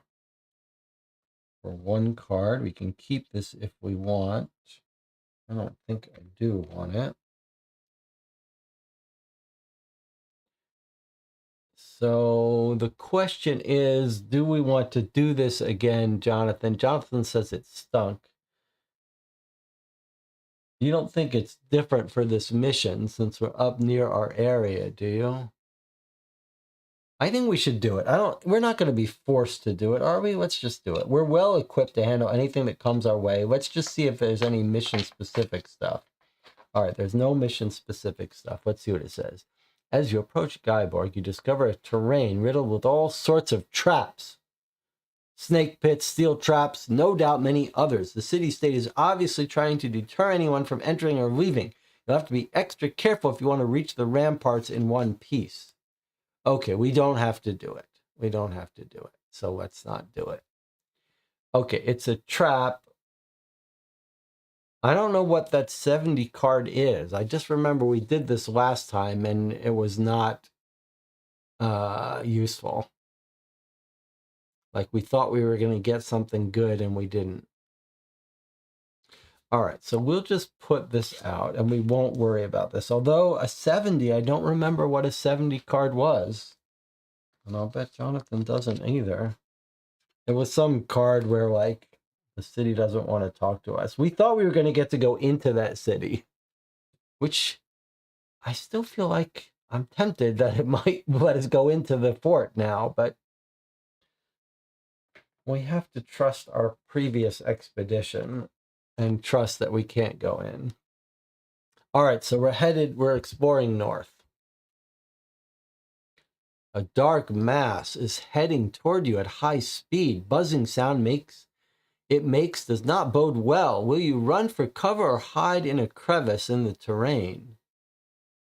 Okay, so 8 and 2 or 1 and 3. So a very exhausting thing that's easy to pass, or a 1 and 3 that's harder to pass, but we can do it. John says, maybe we should look at the old map and see if we can find the potential blue fabric location we were looking for. Yeah, I'm afraid it might be down here. All right, let's do this first, though. So I think we'd rather not spend all that energy if we can help it. So we want a sneak action. Who do we have that's good at sneaking?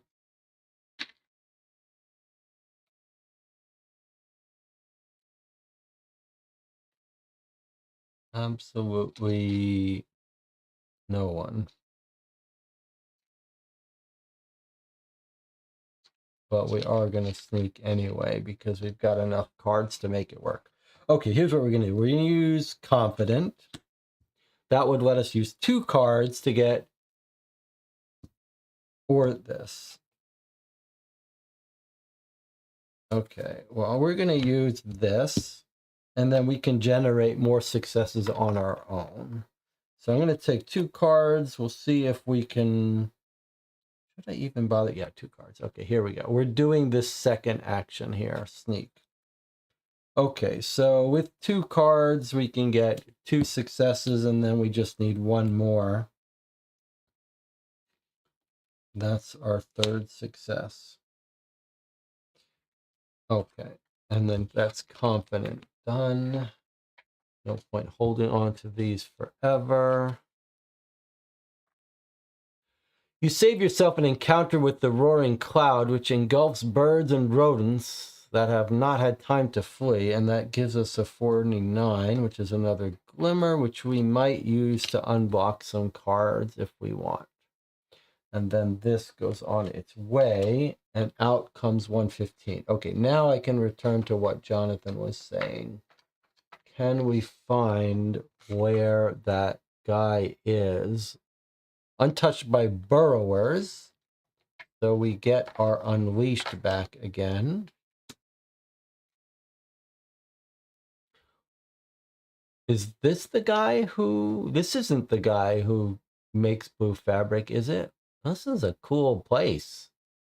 There's the carbon line. So we're going in the right direction, north here. All right, let me put this out and then see, because it does seem like we've gone past the guy with the blue cloth. But maybe we should do our mission and then try to find him on the way back, Jonathan. All right, let me check in here. Old map and see if we can find the potential blue fabric location. All right, let me see what we've got here. It's not on this map.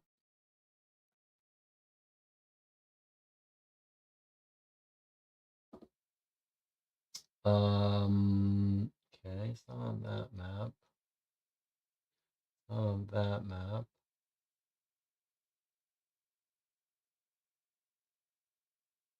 Here.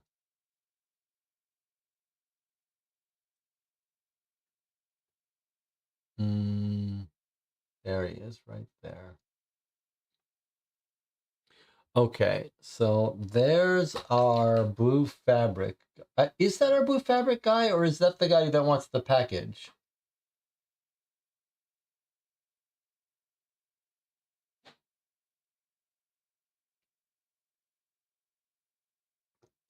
I think this is the guy.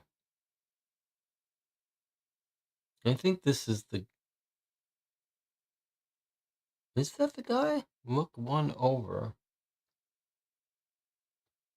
Yeah, that's the blue fabric guy. Okay. So this is where we want to go. And there's the carbon line. Where have we intersected the carbon line now? I think we're further east, right? We are further this way, hitting the carbon line. We must be over... There's where we are, right there. Okay. So he's actually past the carbon line. So we should just keep going north, and then we go west, and we'll intersect him on our way. And this is probably where our target is, in that forest. So we're actually close to both of them. All right. And then, in fact, from here, we can see what's in this building. The woman who lives here is a former machinist. She constructs machines without a care for the tenets of the Plans and Mechanisms Guild. I wonder, do we want to talk to her while we're here? Seems like we might as well, right? I mean, we've got members of the Machinist Guild with us. And we also want to be hunting for the Tomb of the Amber Knight and that mysterious place to dig. All right, well, let's knock on this woman's door. We'll remind her, we've been here before. I'm going to walk up here to visit her. I guess I'll keep this card. Okay, let's knock on her door. One card, 117. Let's see if she can build anything for us. We're also very near our mission, right? So we should think about talking to people who might have mission-specific stuff to say. Okay, so here we are. Here's our machinist, 267.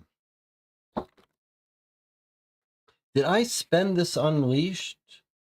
I must have, right? I don't remember what we spent it on. Oh, no, we just got it because we heard burrowers. Okay. 267. All right, let's have her remind us what she's all about.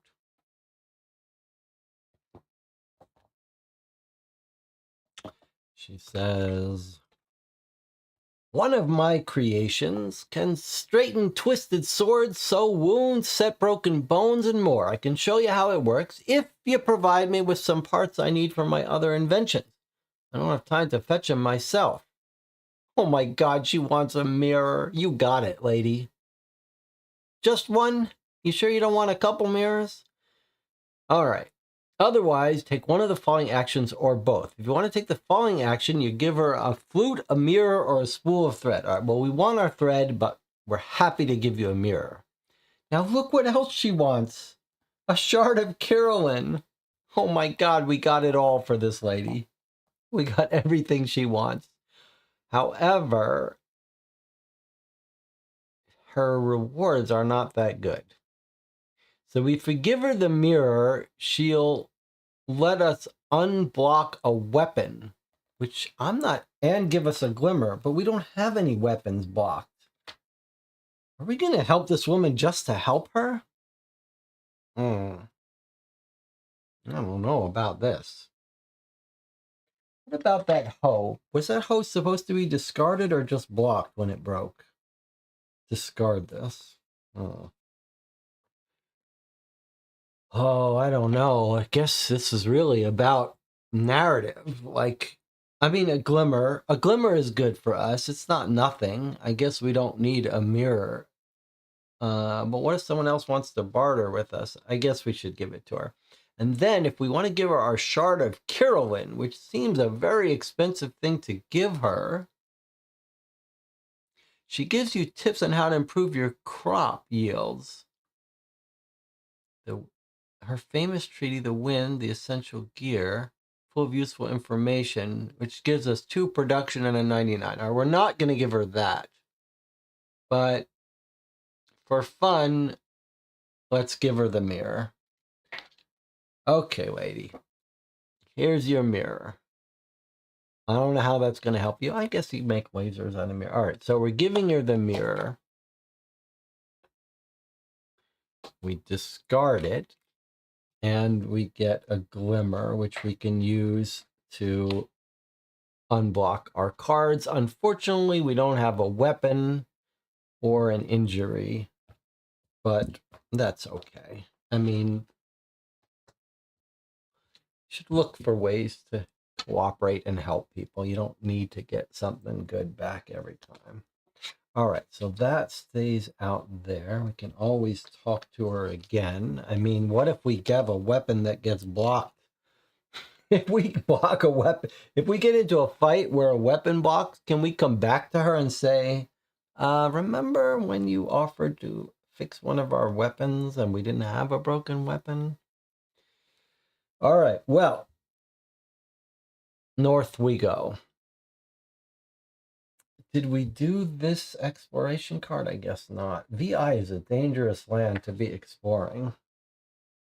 All right, here we are.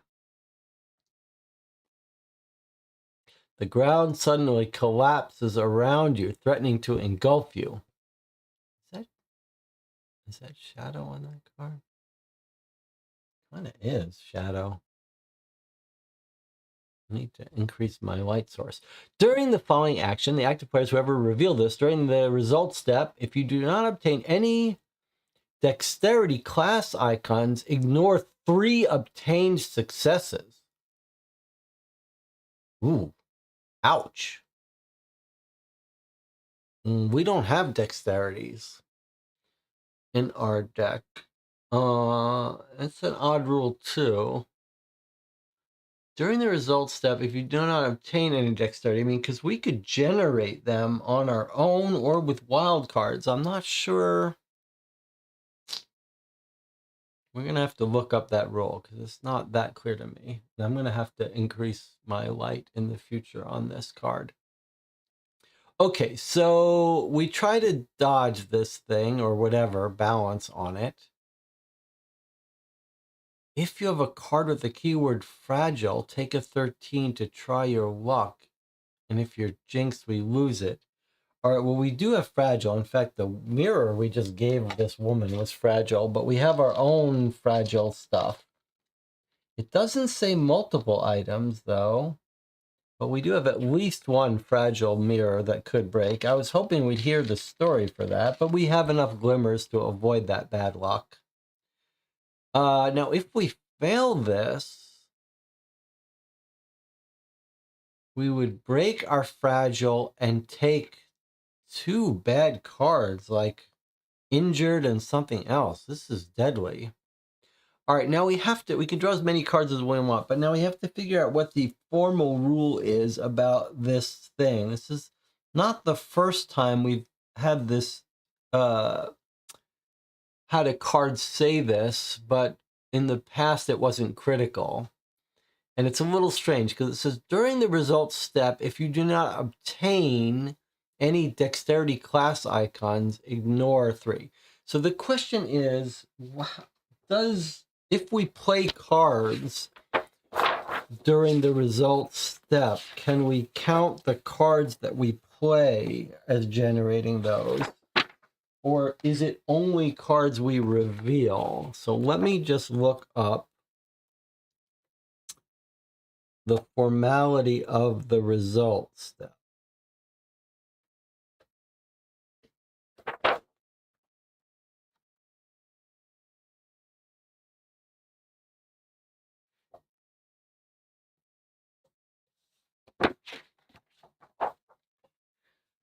Okay, result.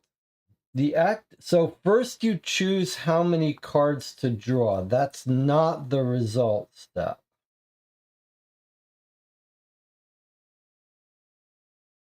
You choose what to draw, you grab those cards. Now, you reveal the cards they drew, counts the obtained successes, compares the total. Reveal the cards,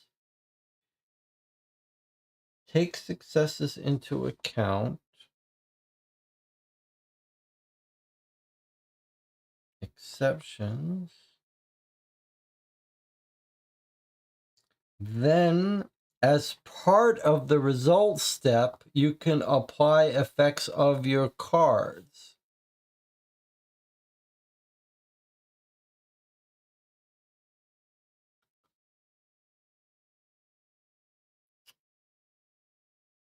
You can convert icons. question mark is wild. It can represent any of those. So it sounds like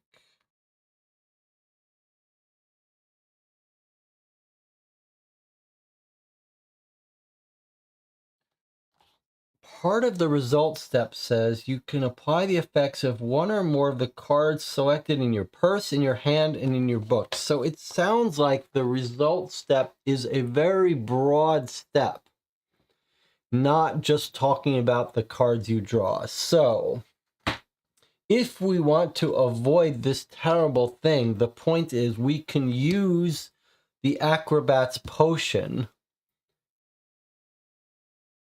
We'd have to declare it now, and then we wouldn't have to worry about drawing any of these. We wouldn't have to worry about drawing so many cards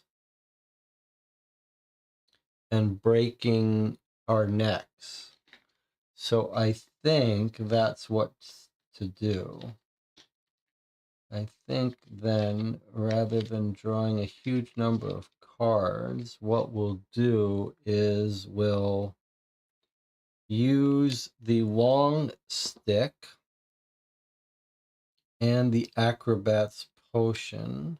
We don't actually need all four. Do we have any card in hand that can generate? Yes, we do actually have an alternative way to do it. I don't know whether we should count wild cards, though. That's the only thing I'm not 100% sure about. That feels like it might be cheating a little bit.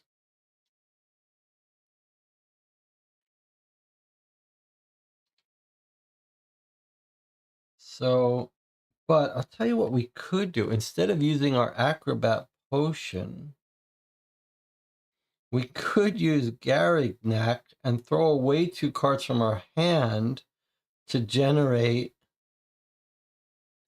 1 dexterity symbol. And there are 2 we don't really care about. Then we could save our Acrobat's potion.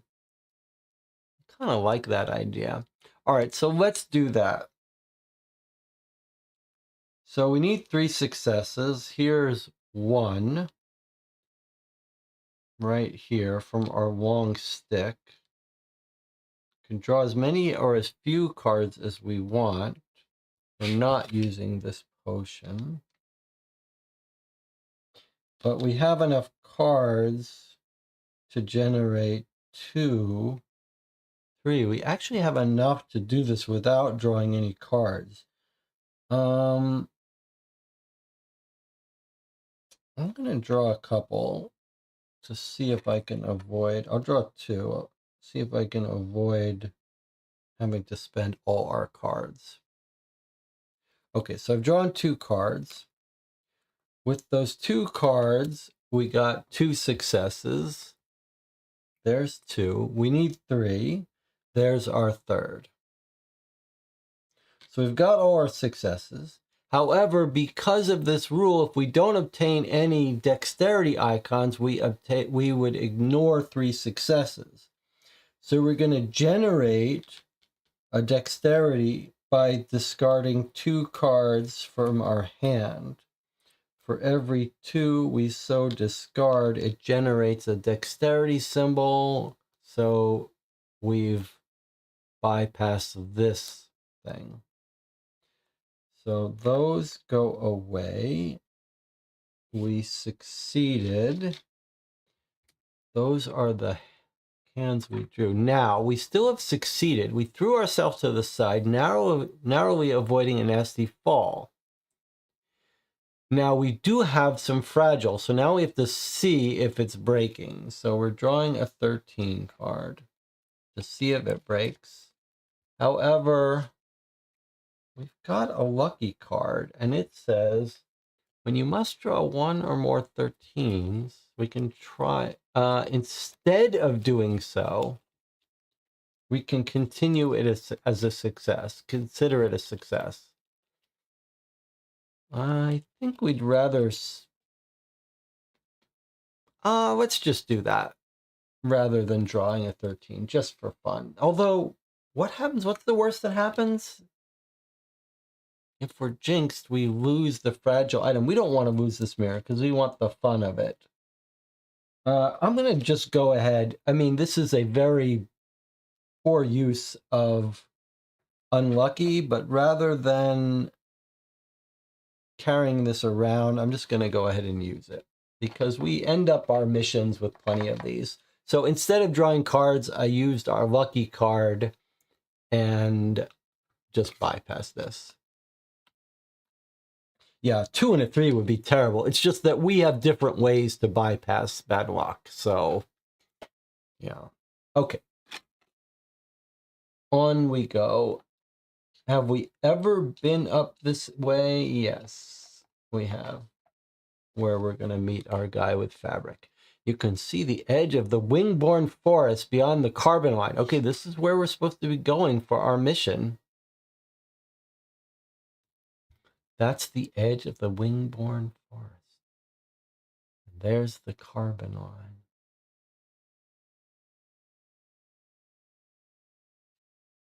Okay. So northwest from here, very close, is our guy with the silk that we've been carrying around thread to give. So, and our mission is very close. All right, I'm going to remove some of these cards from this village that we've finished with. I'll just put it up there so I can bring everything down.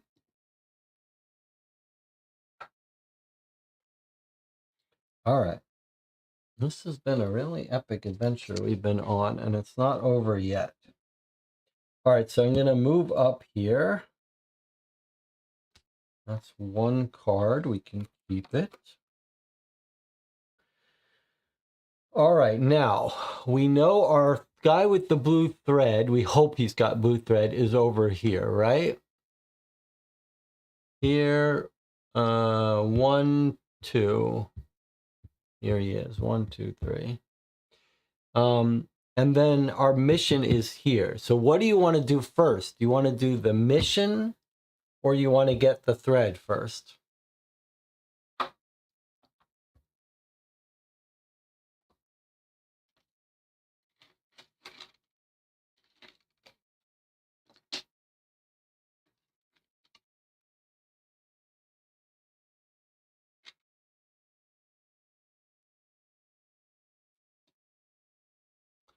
Might as well turn in the fabric and the thread. Okay, both Coruscant and Jonathan. Coruscant, that's a Star Wars thing, right? Is that the... I thought... Is it Coruscant? What's the name of the place where they are? Okay. We're going for the fabric, so we've got to go into this dangerous area. Here we go. Coruscant. Look at this. So it's spelled differently. I get that all the time. Okay, well, what is Coruscant then, spelled with a Z? What does that mean? Is that an actual real name?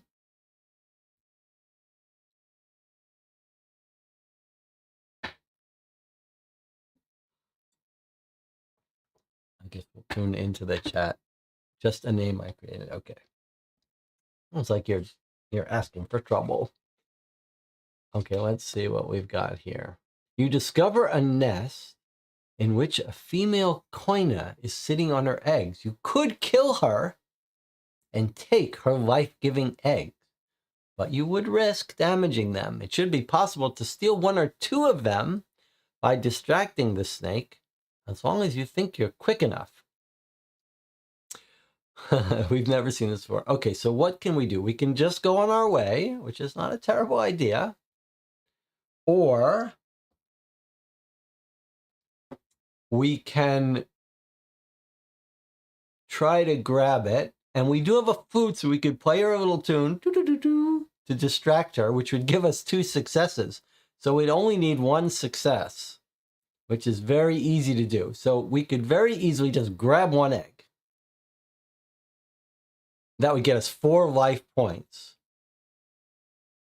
And if we take 4 or more successes, we get a 153, which we already have, so we don't need it. If we fail, we get poisoned. I do think we should grab one, because for 4 life points is no joke. And it's fairly easy for us since we have a flute. So we're going to play our flute to distract the snake. Okay, and now we have to dodge her bite as we reach in our hand and just grab one egg. We're going to leave the rest for her. We're not trying to kill her whole lineage. We're just going to take one of your eggs to give us some energy to continue our quest. Now, surely we have someone who's good at this, so we don't have to stick our hands in there, don't we? I mean, I guess we don't strictly need it, but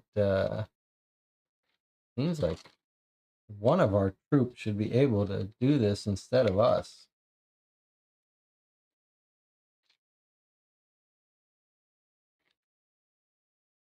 None of them are particularly good at this, though.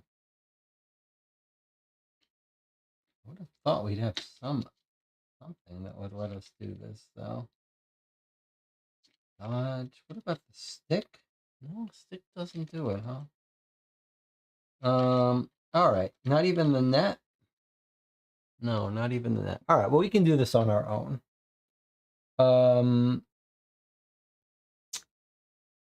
We just need one success off one card.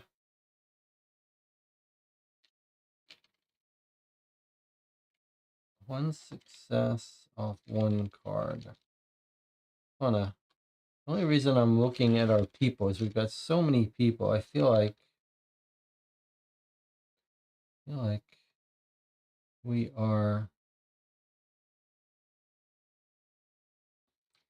better off taking the apprentice, because then if we needed to, we could throw away cards from our hand. Oh, but they can't do it. We could generate random symbols. All right, anyway. I'm going to reach in and grab it. I'm going to take...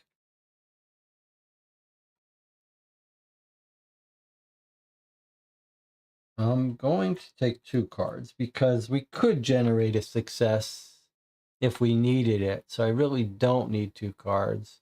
All right, I'm going to take 1 card. Let's try to play it closer to the vest here. If it fails, I'm just going to use Perseverance.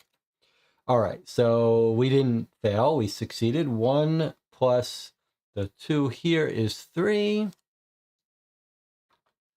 That's that. We stole an egg. We get 4 life points. That brings us up to 35.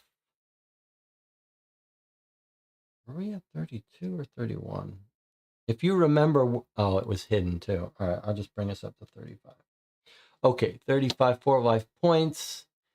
And a 153, which we already have, so we don't need that. So why didn't I spend that? Wouldn't have helped us. Okay, fine. We took 1 egg, we ate it, and we're moving on. You can have the rest of your eggs, no hard feelings. And we keep the flute. That must have been here, because that's where we said we were going to go, to the west.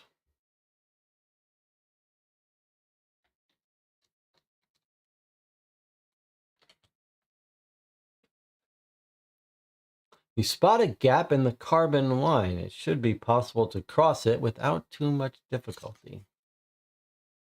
Okay, there's our gap in the carbon line.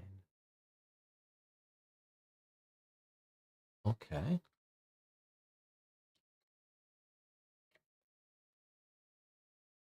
Keep your eye open for where we might find our mysterious book. Do we need a reminder of that book? Does everyone remember what we're looking for here?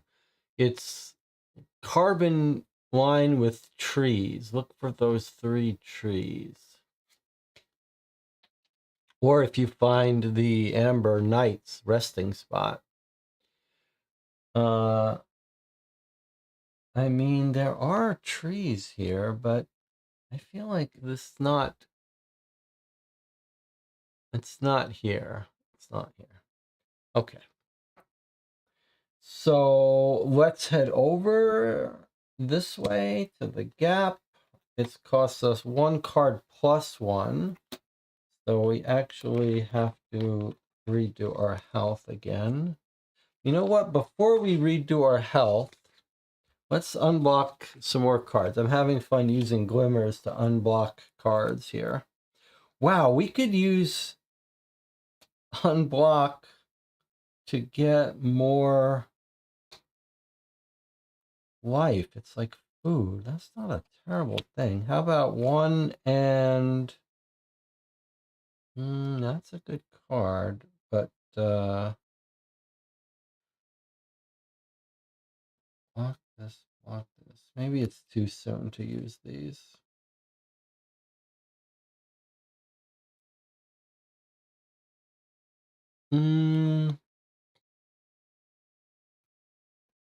We're walking, so we would get to use this. Okay, I'm going to unblock this one.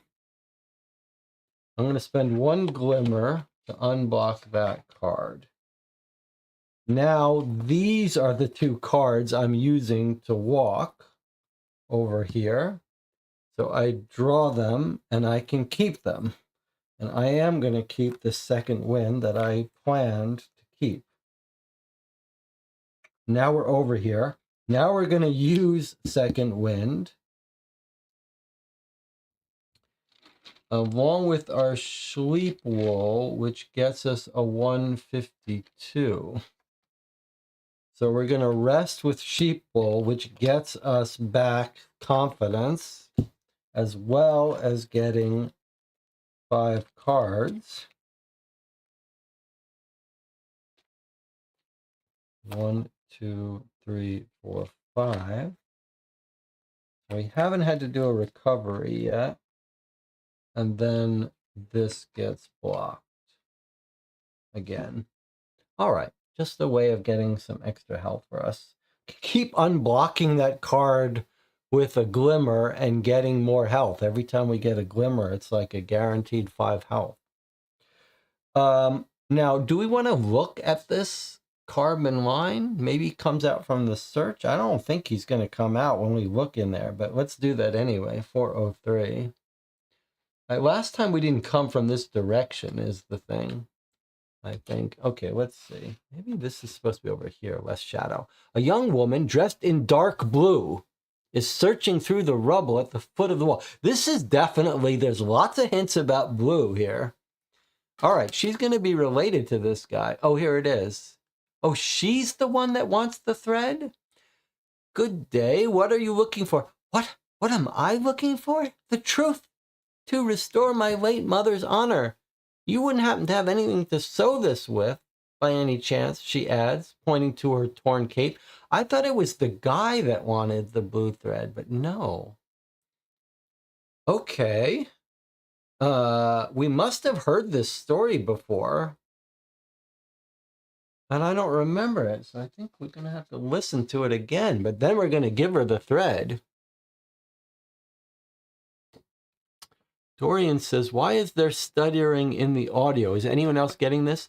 Everything looks good here from my end.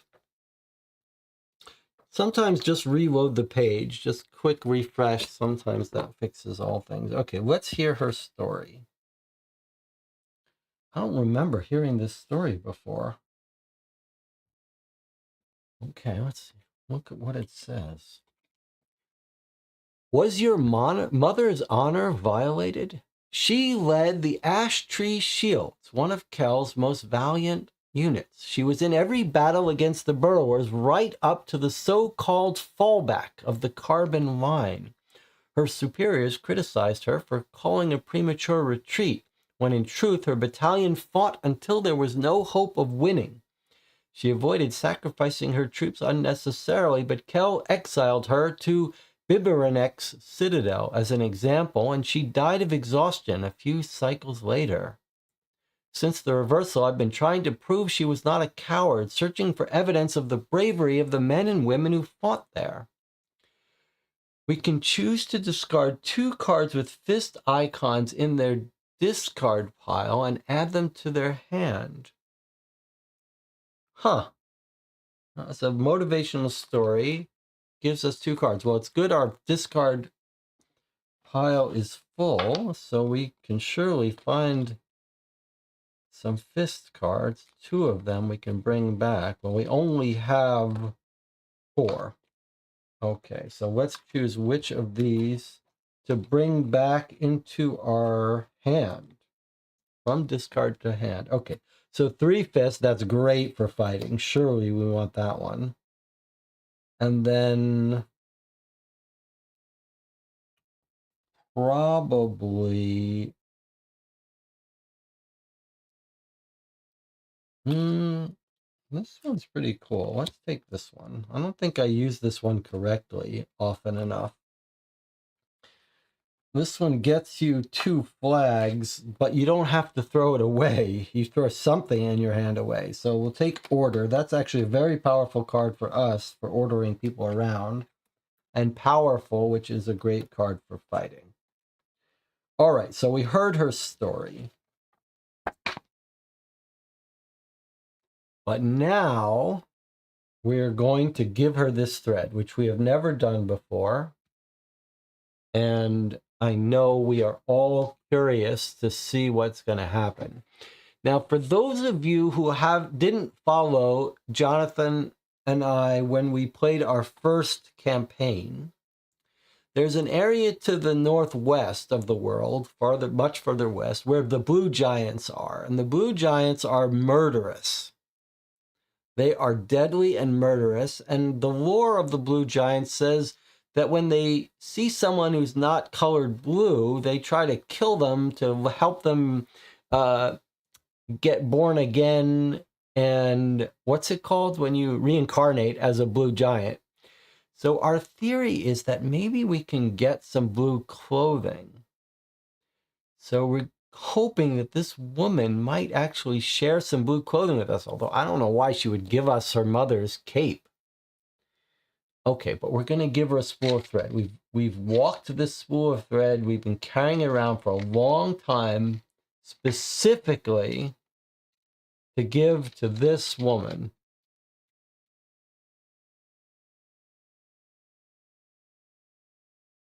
Where is our spool of thread that we've been carrying around to give to this woman? I know we have it. I sure hope we have it. Otherwise, what have we been doing with our lives? Mirror. Did I give the mirror instead of the... Did I give the thread instead of the mirror? What's happening? Where's our thread?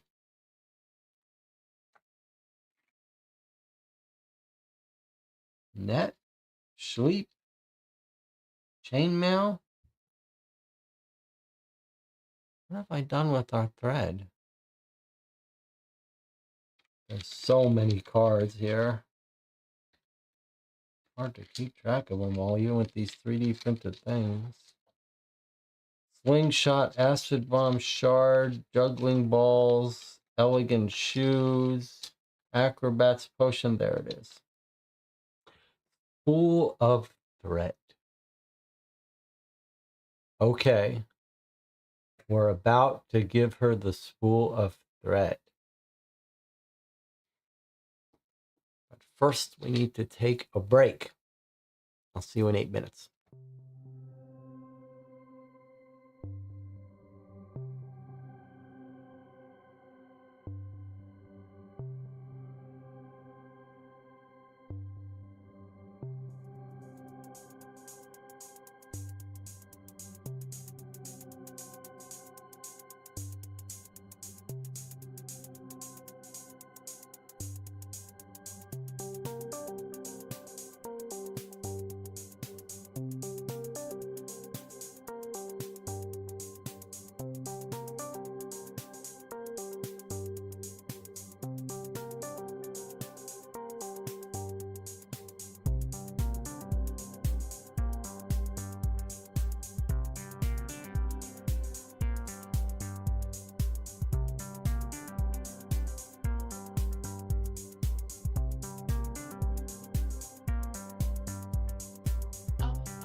I am so grateful to be able to play these games with you folks.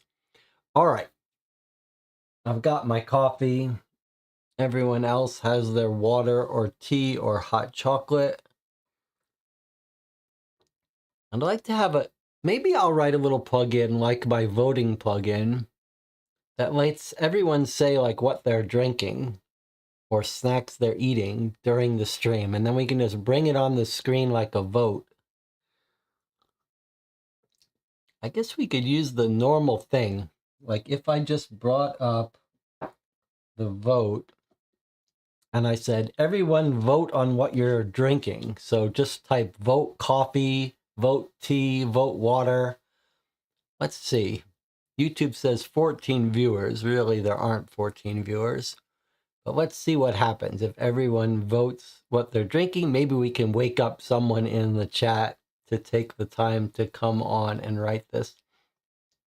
Over the last week, the subscribers to the channel have been dropping. Normally we get like on a good stretch, there's 3 subscribers per day, but it's dropped down to 2. And then the last week it's been negative subscribers, which normally I can trace to like when I post a video. If I post a video about some Arduino scale project, or if I post a video about a tutorial, but maybe the 7 Citadel throws people off. I don't know.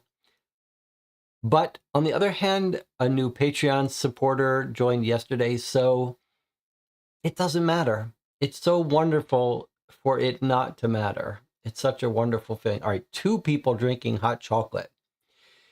Hot chocolate, you mean it's from a mix, right? And you add milk or just water? Milk and hot water or just hot water? And what specific brand of hot chocolate mix are you drinking? I am not a fan of hot chocolate. I can absolutely 100% see why it would be a comfort food. Like some people had hot chocolate that their mother would give them and stuff. I can 100% see why hot chocolate would be a comfort drink. But I feel the same way I feel about hot chocolate, the way I feel about non-diet soda, which is like in my mind, I'm calculating I could eat a candy bar and a diet soda for those calories, or I could just have the soda, or a hot chocolate and eat a carrot, or I could drink coffee and have a bar of chocolate.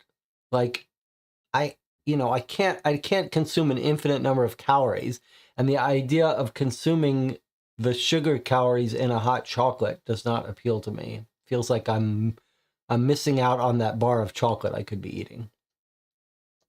All right, that's all we're gonna get.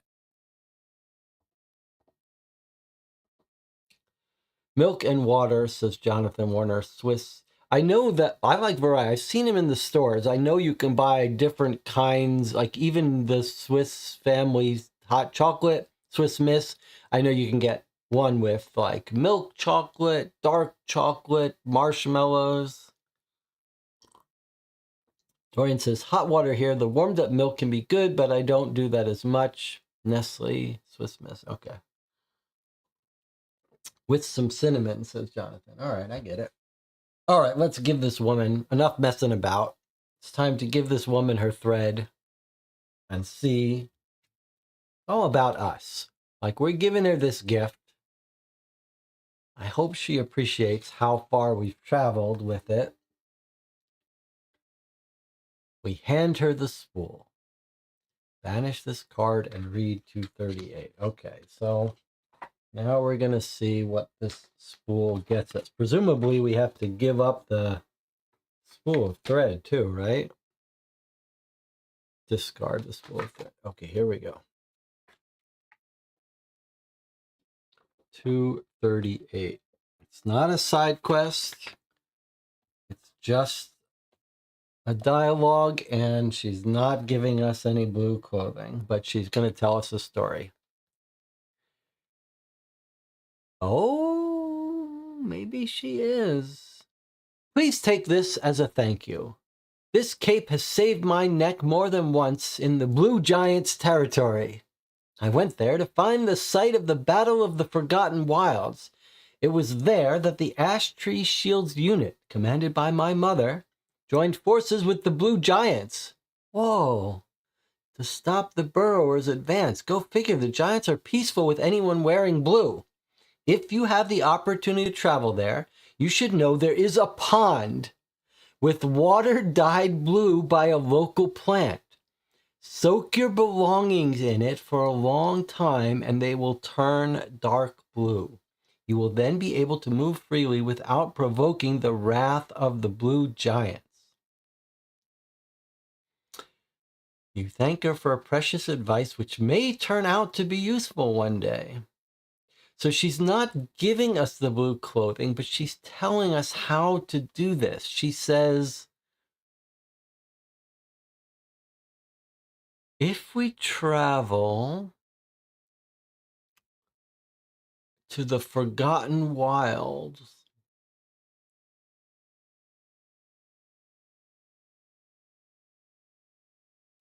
it's very dangerous to go in this area, but okay. In the Blue Giants territory, the Battle of the Forgotten Wilds, we might be able to find that on the map. There's a local pond. Okay, let's write this information down because this is going to save our life one day. All right, she didn't give us the blue clothing. Wouldn't it be easier for you to give us some blue clothing? I guess she only has her mother's cape and she's not going to give that to us. Okay. Forgotten Wilds. We have a pond. Blue pond. I have a feeling if we saw that blue pond in the Giants' territory, we would know this. Like, I'm not sure we needed her advice for this. I think we would have thought about that on our own. Forgotten Wilds. Let me just see. Okay, and what is she? Gives us a random item, 199, and a glimmer. Okay, let's see what item she gives us. A paper, quill, and ink. Okay, helps us think and decode stuff. Can't be done during a mandatory action, otherwise gives us 2 stars and a 150, which is some sort of blessing. And she also gave us a glimmer. All right, I'll take it. I'll take it. This is ink. Remember, we frequently lose our ink when we go into some water. So I don't know how often. Imagine if it was a spool of thread. That would have been funny. All right, let me see. Where are the Forgotten Wilds? Okay, there they are. They're this whole big area here. This is Blue Giant's territory. And apparently we have to find a pond in here somewhere. I feel like if we had found a blue pond, we would know what to do. And +1 book. I feel like we don't really need her advice, but I guess when someone gives you advice like that, you can't be ungrateful. You got to say thank you.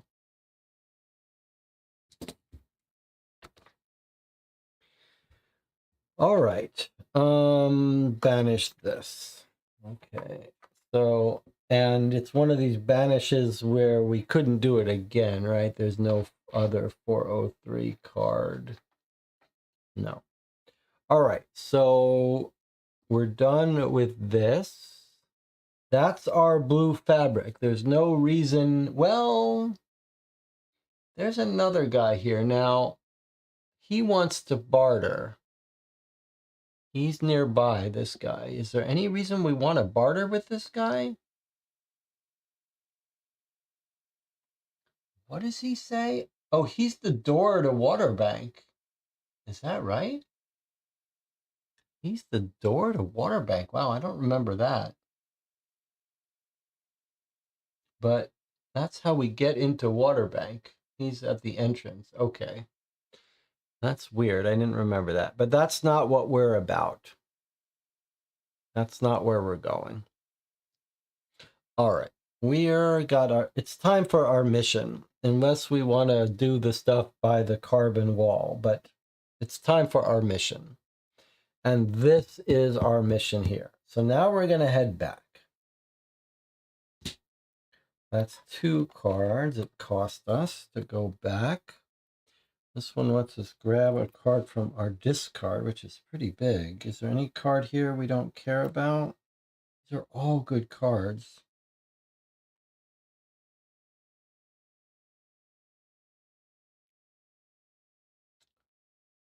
Surely they're good cards, but I don't know that reinforcement is that good. What have I got here that's better than reinforcement?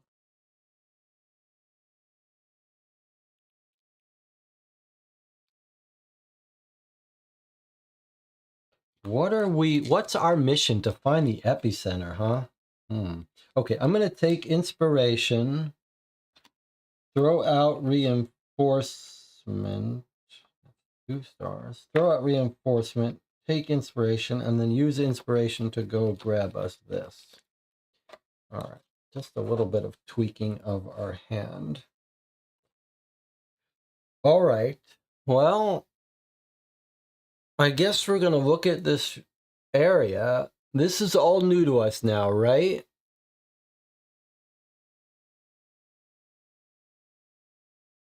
I don't think we've ever done this before. 232. Maybe Jonathan can correct me. 232. Why didn't I? Oh, okay.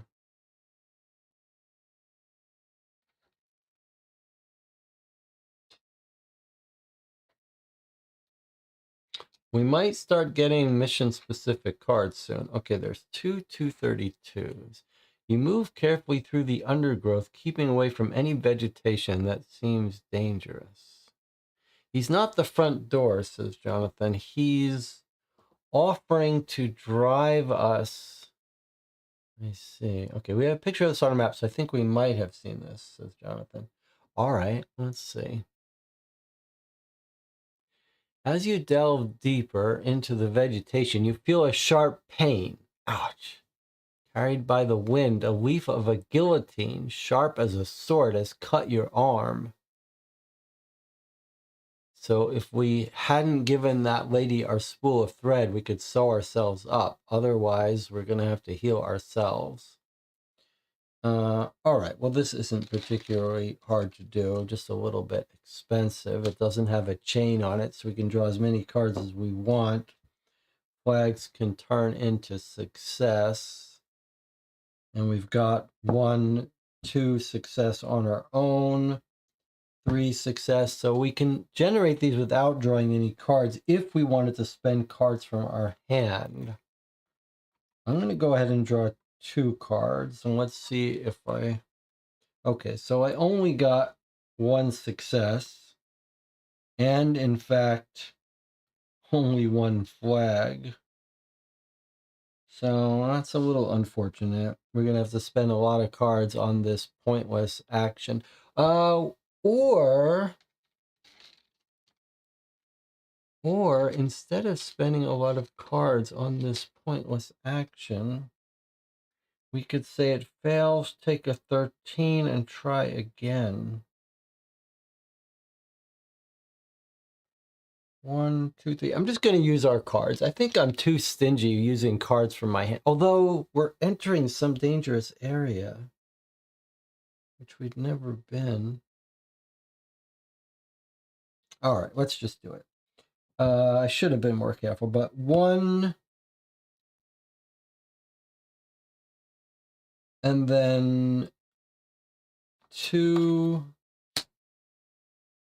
and then I'm going to, and then 3.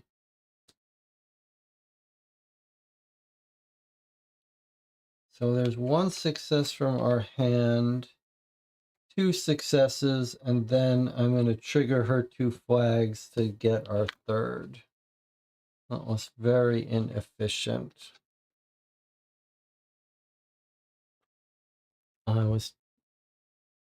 Well, all right. Done and done. Now we could do this again, because there's another 232 card. I guess I'm going to do it again, because I'm curious if there's something better here. Might learn to live to regret this, though. Here's 232 again. You move carefully through the undergrowth, keeping away from any vegetation that seems dangerous. You spot several edible fruits hanging from branches of a tree. So we have a pole, which we do. Our long stick is considered a pole. Then we don't have to draw any cards. We just need 1 success, and we get some food. All right, well, I'm just going to draw 1 card because we do need card unless we've got someone with a hand icon. I don't think we do. So I'm going to draw 1 card, and if we get a success, then, which we probably will, then we won't have to use any cards. I suppose I should bring...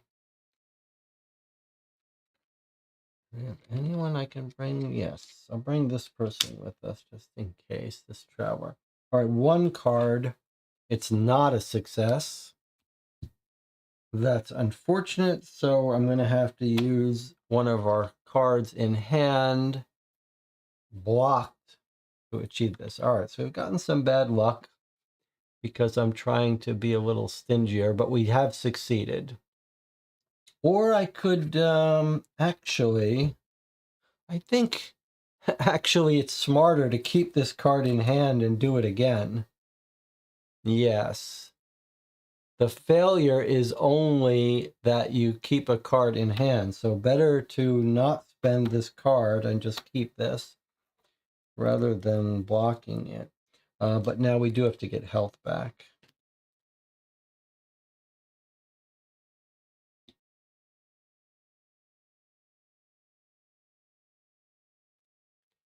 Three, 4, 5, 6, 7, 8.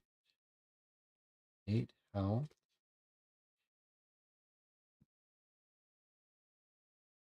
That brings us down to 27 health. Okay. Now, The long stick says if you use it to do something and you don't get any successes, then you lose it. But we're not actually using it for this action. We don't get to use it for its abilities because it doesn't match any of the skills. So we were just using it for something else. Okay, so I've given us health. I don't know if we forgot to do Robin's actions before. We have to do Robin's thing. But let me finish this action first. I don't know if we forgot to do them before, so I'm just going to put this aside. Let's do this again. I'm going to do the same thing. I'm going to draw one card. It is a success. So we've succeeded. We got some fruit. We get a 5 card, which we should start eating because we got a whole bunch of those foods. All right. That's that action done. Discard this. Okay, now let's do Robin. Did we forget to do him last time? His thing. I don't know, but I'm just gonna, I'll do her once. I guess it doesn't really matter too much. Okay, so she's gonna help out. We need 3 successes. We could generate 1, 2 here. We get to use 3 cards. I'd rather not. These people are not involved anymore. He's gonna try to wake up. I'm gonna draw my 3 cards. Okay, well, overkill in successes again. Just not by too much. All right, so we've healed Robin. Every time we heal him, we get a 49, huh? That's not bad. Okay, so the 320 goes back. We healed him up. We get a glimmer. We now have 4 glimmers. Robin is back with us. Inail has come in handy. All the healing of Robin. That's like her mission now, is take care of that guy. While we're here, I think I'd like to unblock our second wind and ready for anything. 3 cards. It's pretty good. Never end up using it. Let's just unblock second wind though. So for now, I'm going to spend this glimmer, take second wind back into here. We can recover again. Okay, fine. A reasonable set of cards, especially for fighting. We've done this twice now. Now it's time to go up here.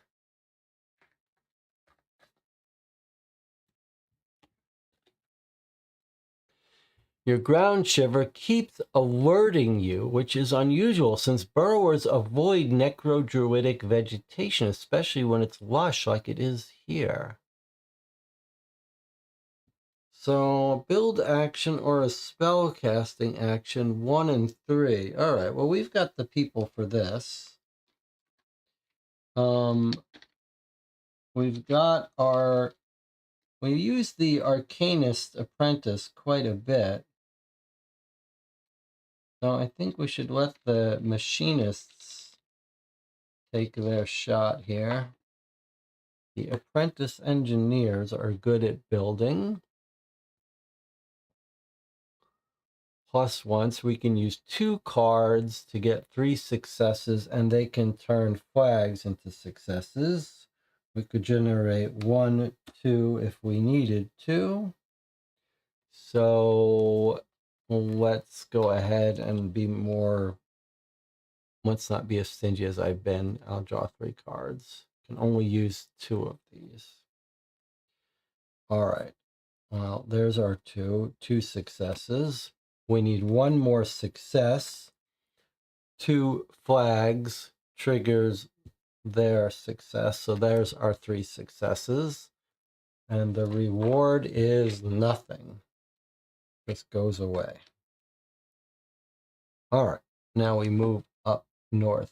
Now we've never been here, right? I don't believe we have ever been north of here.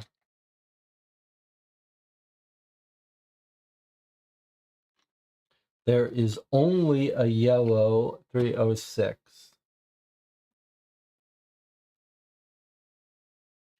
Deep in the forest, a perimeter has been cleared and turned into an excavation site. A crane and ramp surround a metal structure of which only the domed top emerges from the ground. This is our thing. This is going to be the epicenter. They're building something here. Whoa. Whoa, we're going underground.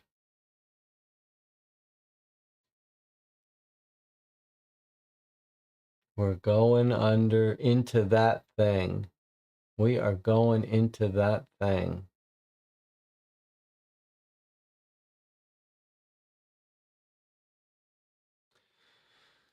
Okay. So that red staircase doesn't necessarily mean you're going underground, but it does mean everyone has to do it together, which most of the time we've seen leads us somewhere. All right, so we're going to move in here. For 1, we get to keep this card. Probably I should have drawn 2 cards just to make it, to get our hand up. Now, what is this? There's some spider webs here. Any other numbers or anything? It's creepy. Awfully creepy. No people, huh? All right. And there's like a little cave there or something. Is that like a cave entrance or just a rock? All right. Well, we walked up in there and now we are going to look into it. 324. Now let's see if this is going to be mission specific. I wouldn't be surprised. Yep. 324. Mission specific. The remains of several bodies and broken tools testify to an altercation that took place here. As you examine the wounded and bruised bodies, you notice crustacean-like creatures clinging to some of the limbs like puppets animated by these strange creatures. The corpses suddenly stand up, picking up shovels and pickaxes before converging on you. This is our vampire crustaceans coming back for another visit with us. And look at what they are. They're Unsettling 1, Regenerate 2, and Reach 1. This is like a boss battle here. All right, let's see what we got. Fortunately, we are well set up to do massive amounts of damage. All right, so Reach 1. Let me get this zoomed up so you can see this better with me. Okay, so Reach 1 says, if the action fails, you must discard an additional card. So anytime we don't kill it all in one shot, we have to lose a card. Regenerate is similar. Anytime we don't kill it all in one shot, the die goes up 2, and can max out above this number. So we could actually go up to 6. And then Unsettling says you can't use more than 1 of your cards at a time. 1 of your hand cards. That's pretty bad if we don't have something that can beat Unsettling. So let's see how we're going to fight this in a way that we can defeat Unsettling. That's the worst one. Can the Warhorned defeat Unsettling? That's the question. Because we know our people are not useful enough, and we know that flute is not useful. Where's our dog? Okay, so the dog is not good at unsettling. He won't help us use more than one card from our hand. I think we're going to be okay. We're just going to have to play it more carefully because we have an acid bomb. I mean, we have so many good weapons. We have so many blessings that we're going to be able to destroy these people, but we just have to not make terrible mistakes. All right, so the dog actually defeats ambush and brutal, but he's not particularly good at the rest. So who is our best fighter to help us out for fighting? I guess Garignac is better at fighting. So he's the person we're going to take fighting with us. And we might as well take the dog, although he doesn't provide much help. Certainly, he should be able to eat these crustaceans a bit. All right, let us prepare for a battle here. I think we're going to not have too much trouble with these guys, actually. As long as we're willing to use some of our good weapons, we should be able to kill them pretty easily. But we'd like to do them all in one shot because they regenerate and they reach. And what is a 237 card? Do we know? We don't know. All right. Here we go. But we've got lots of good weapons to use and lots of these things. And okay, so I think maybe we've got a 1 and a 5, a 2 and a 5, 2 and a 5, and what's the worst penalty? Doesn't really matter. All right, so just as a matter of course, we're going to be wearing our chainmail, as well as taking these people. Even if we succeed in this, we're going to take 2 wounds. So we'd like to have some extra flags to use in our chainmail. And remember that we can only use 1 card from our hand. So we have to draw enough to do this on our own. But that's not going to be too hard, I don't think, because of all of our weapons. So why don't we start using some of the things we've been saving up? So here's an acid bomb. It does 3 right away. There's 3. And then we can combine this with another weapon. Okay, so if there's our 3, we want to draw enough symbols to use to power our chainmail.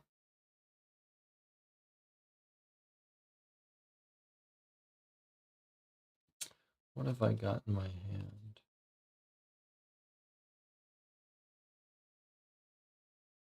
We're going to use our scepter to do one of these battles. I think what we'll do...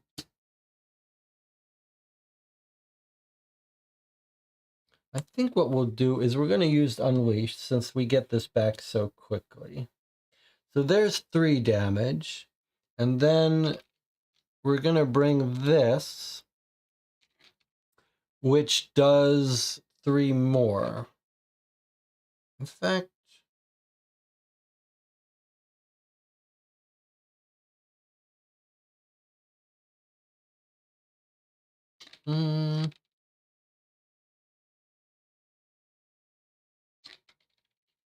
sure, why not?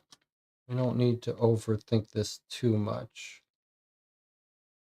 So the point is that 3 4, 5, 6. So here's an overkill. We're going to kill these. Plus, we're going to have one spare symbol to use on our chainmail, which means we only need to generate one more symbol of any kind to block those wounds. So that's what we're going to do here. Okay, so I've turned over the cards. I've got one success. We don't need it, but the flags are going to be used to block our wounds. So we've 3, 4, 5, 6. We've done it all. We've easily killed it. We don't get to keep any of these cards, but we've also blocked the 2 wounds. However, we have used and lost our acid bomb and used our unleashed, which we get back very easily, so we don't care about that. And that's our war pick used. We succeeded. We get a 237, which hopefully is not a bad thing. I don't remember if we've ever gotten one of these before. Let's see what a 237 is. Whoa! This is what happened to us before. Similar thing that happened in our story. Actually, a bad thing did happen to us. All right, let's see what this is. During the results step, here, let me read this. We killed this thing, so this goes down here, nothing regenerated, and we didn't get wounded. But what's this?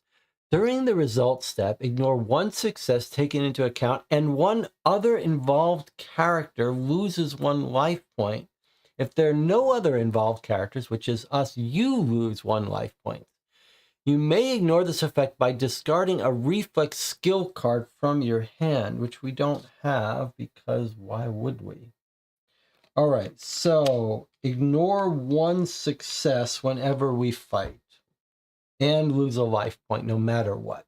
All right, so the faster this battle ends, the better for us.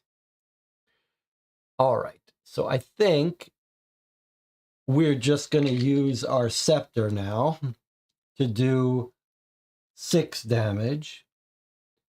And then this is going to reduce that by 1, but that's still 5. This also lets us take into account 2 less, so we don't have to draw any cards here and just kill this thing. There's no wounds that come to us on a success. So it says you lose a life point, so we can't shield and block that. So that's it. We're just going to do this. You could argue, should we wait and use it here? Because we're only going to be able to use it once. And the difference between these 2 loss factors is small enough that we're not going to worry about it. Okay, so that's it. We're using our Chthonian Scepter and our Arcane Energy, which gets returned. The Scepter does its job. We don't have to draw any cards. And we knock this down to here. We could have drawn a card to keep it, but we're already maxed out, so maybe that's fine that we didn't. And we're going to keep this card forever, even after we fight this battle. This crustacean grabbed onto us. So I used one of our acid bombs already. All right, so we've got to do this again. Now, we can't use our Chthonian Scepter anymore because we've run out of power for it. We do have the War Pick, and we do have 1 card we're allowed to use, which would power it for 3.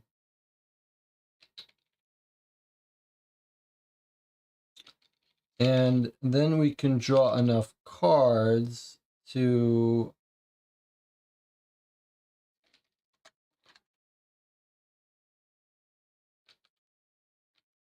get us enough symbols. So I think we're okay. However, we could also use a rock. We've got some things. I think maybe this is the time to go ahead and use confidence. It's kind of actually not useful though. Like we don't need to, because we're going to want to draw enough cards to power our chainmail. So we are going to get 2 successes on our cards, and that's all we need to get. although this removes one of them. But surely we're going to power it. But we need to use this card to power this. Okay, I think we're going to do this. I'm going to go ahead and draw 4 cards. That should be well enough to power our friends and our chainmail and get us out of this unharmed. And this is how we're using our war pick.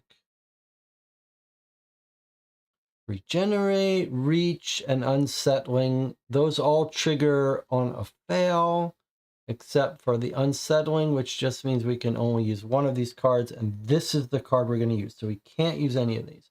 All right, here we go. 4 cards to generate 2 successes on 2 cards, but actually 2 cards, 2 successes.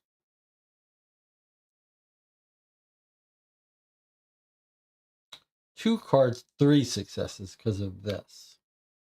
2 cards, 3 successes, but surely I'll get enough here. And if we fail, it's not the end of the world, but we're not going to fail. Okay, here we go.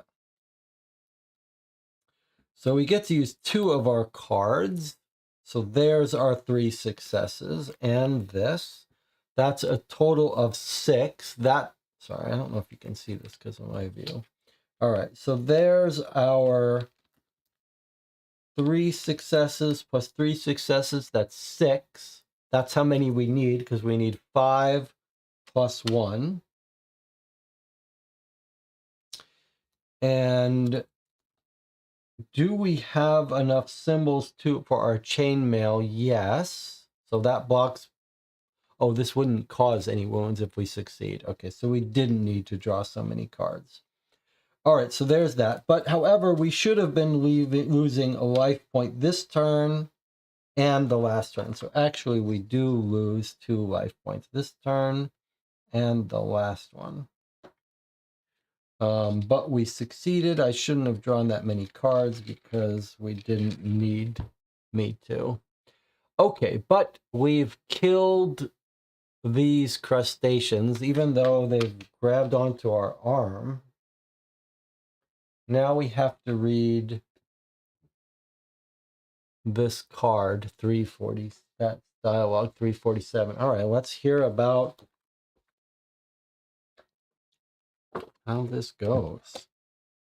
Let's hear how the story unfolds here.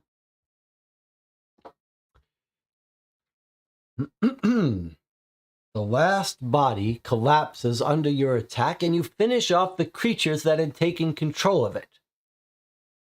The search of the corpses reveals nothing, so you move toward the metal structure emerging from the crater, from which it was probably excavated.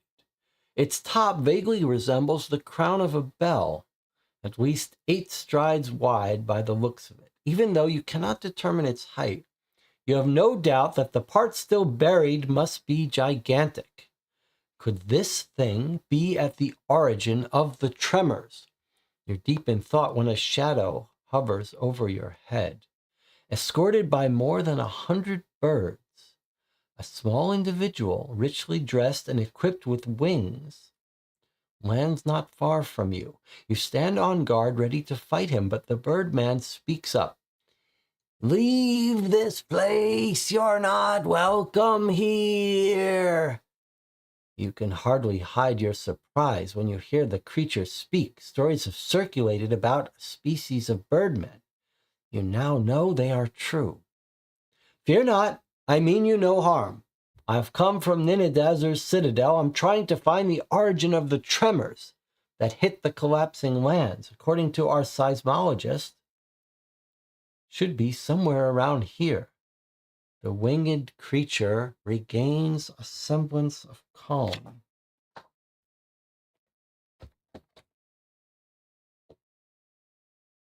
These strangers, he croaks disdainfully, pointing to the bodies of your attackers, have discovered the sacred egg of my people.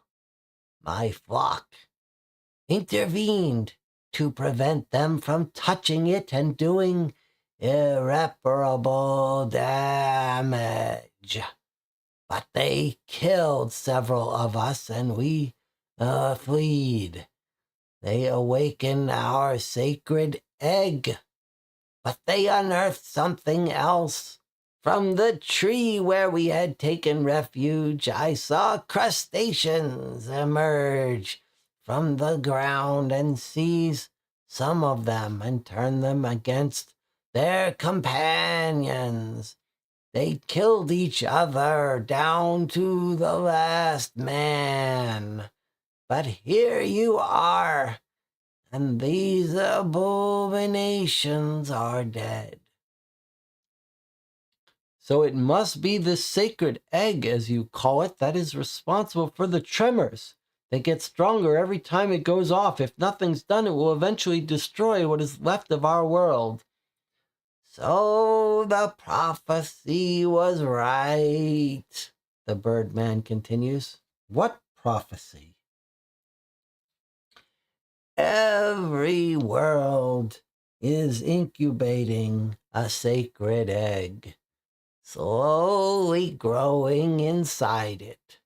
According to the phrase engraved on our lanterns, when this egg hatches, it destroys the world it was hatched in and gives birth to a new one. However, there should be a way to put the unborn world back to sleep. But for that, I need to talk to the leaders of the other flocks, far away from here. Oh my God. I think I overdid it.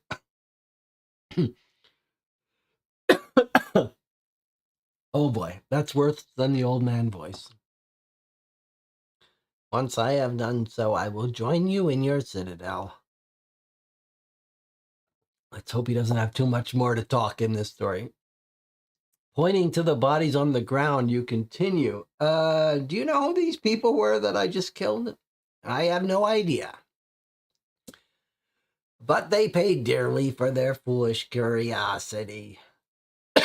Once the Birdman and his flock have gone, you examine the device without managing to work out how it functions. Fearing that you might set off a mechanism that could cause another catastrophe, you decide to return to the Citadel, where you can inform Ambrosius before the Birdman arrives.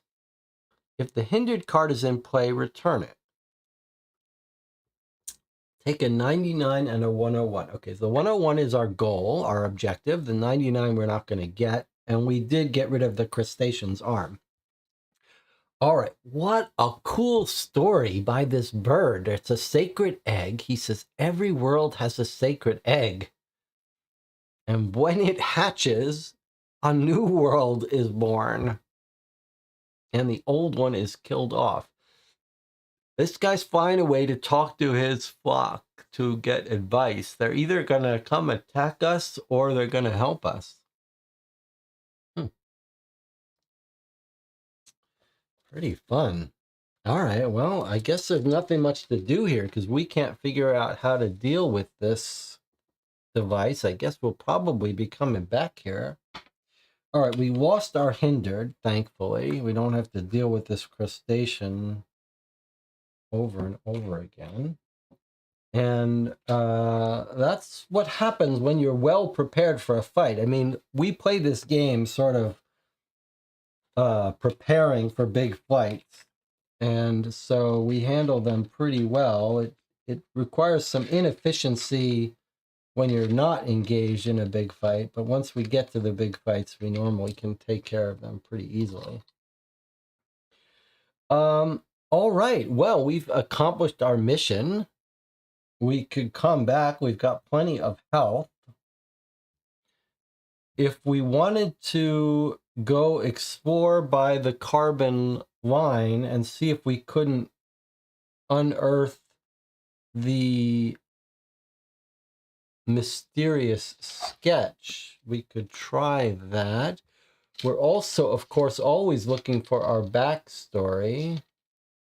And we're also looking very carefully for the Amber Knights area where he is, where he tells us we're looking for where his portrait, where he climbs the artichoke stair above all. However, going back would right now we're sort of wasting our Hope Reborns. We probably could figure out from our maps where this area is.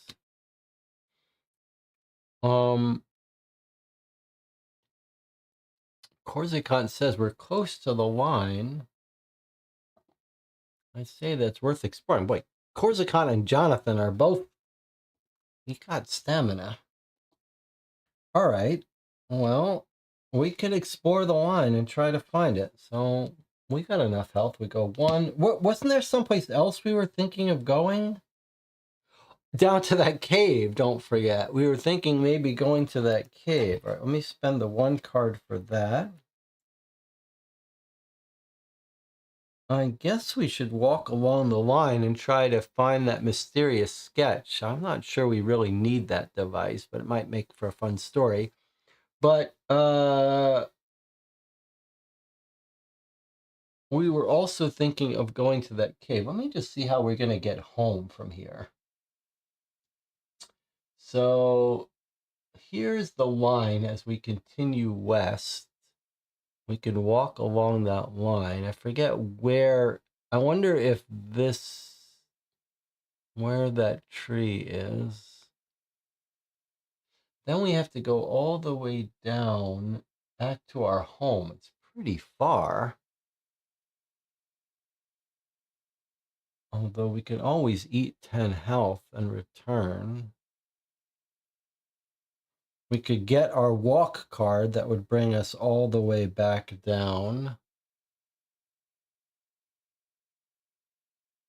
We have to spend 10 health to go back to the Citadel, or we could get our card that lets us run and run all the way back down here. Home is not Kel, no, it's the Citadel, which is west of Kel. But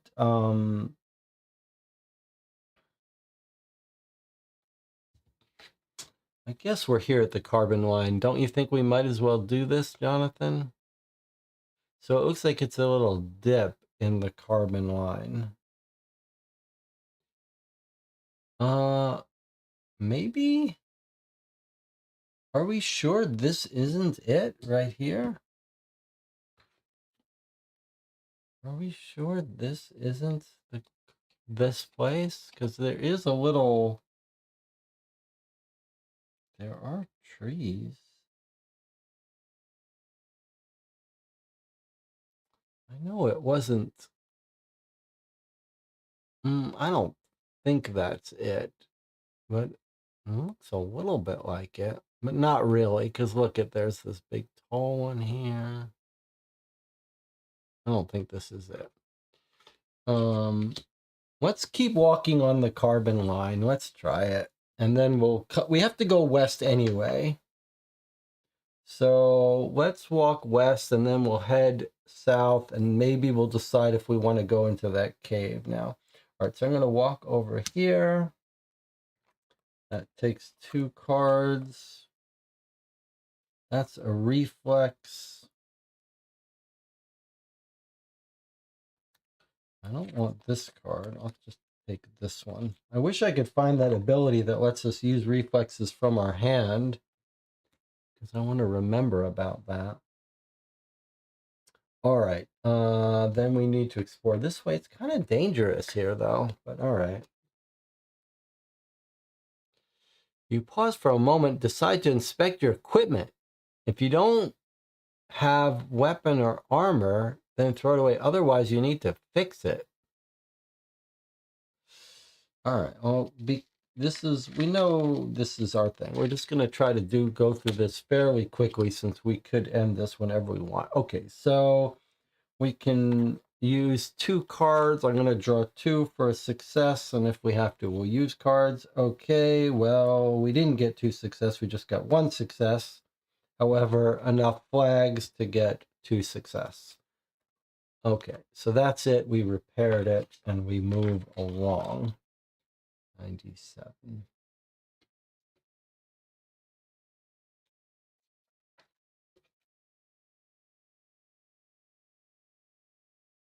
Looks like the carbon line is more northward.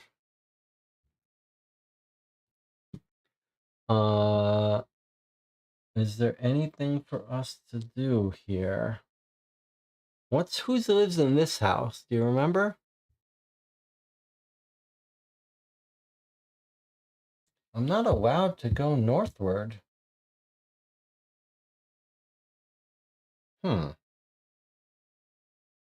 I guess there's an area of the carbon line that we're not going to get to see.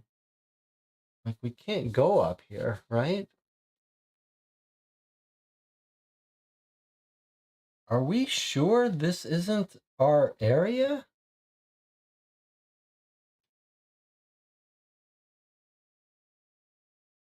The trees are the biggest landmarks. I mean, there are trees there. I just don't want to leave from this area and then turn out that this is where we were supposed to go. I mean, there are trees. There's a tree here. There's a tree here. There's a tree here.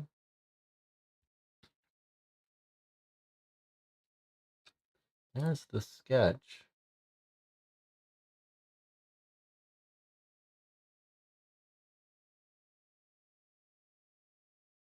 Kind of looks like it. I feel like we should know the answer to this, though, from our previous things. Like, we did find this once before.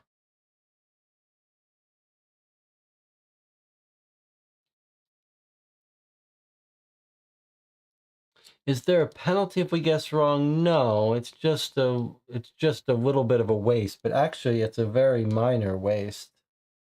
All right, let's try it while we're here. So it's a 1 plus a 3 climb, and we have a rope, which gives us 1 success. So we need 2 more successes. So we just draw 2 cards. We can use this guy to help climb. Just a little bit of a waste. Okay, I know this is getting a bit messy, hard to see. So we're going to try to do this climb here with the rope, with the help of the traveler. We need 3 successes. I'm going to draw 2 cards. That should be enough. If not, we can use our things. Okay, so 1 success, 2 success, 3 success. So we've got our successes, and now we're allowed to try to climb. So we look for the terrain card +4. All right, so this is 142, this card we're digging on. So we go to 146 and see if that's our card. It is. It's a good thing we did. Okay, well done, everyone. All right, something is hanging from the top of a tree. It's a leather bag containing a dark outfit and a parchment on it, which reads, "It's time for me to hand over the leadership of the Waterbank Thieves Guild. Thanks to this armor, I have been able to avoid bad luck and rise to the top. Whoever you are, show yourself worthy." This is our invisibility cloak. It's pretty cool. All right, so it was good we did this rather than hunting around forever. So we banished our mysterious sketch.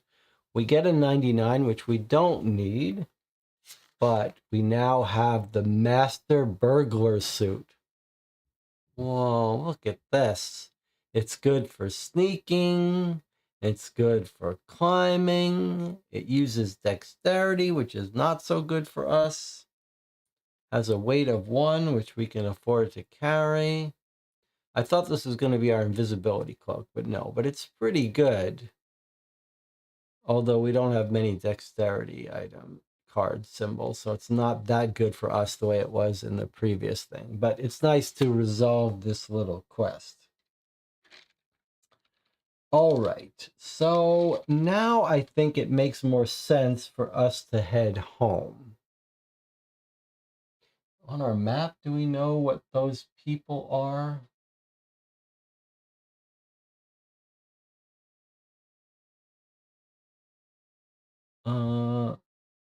Where is that?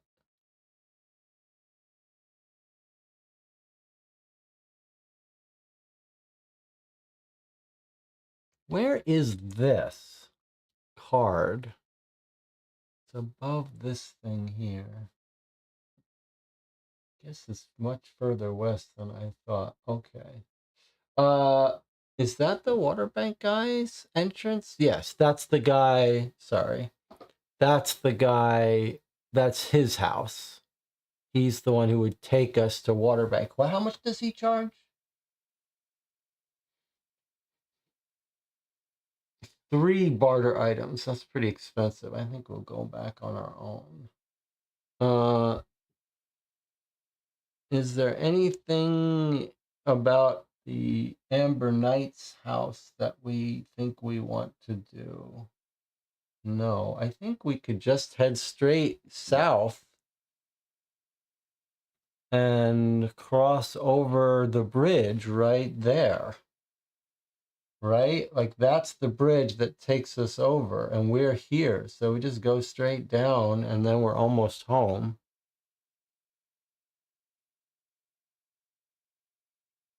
So yeah, let's just walk ourselves home. It's not such an unsafe path. And then from there, we could either go home or divert down to the caves, which are this way.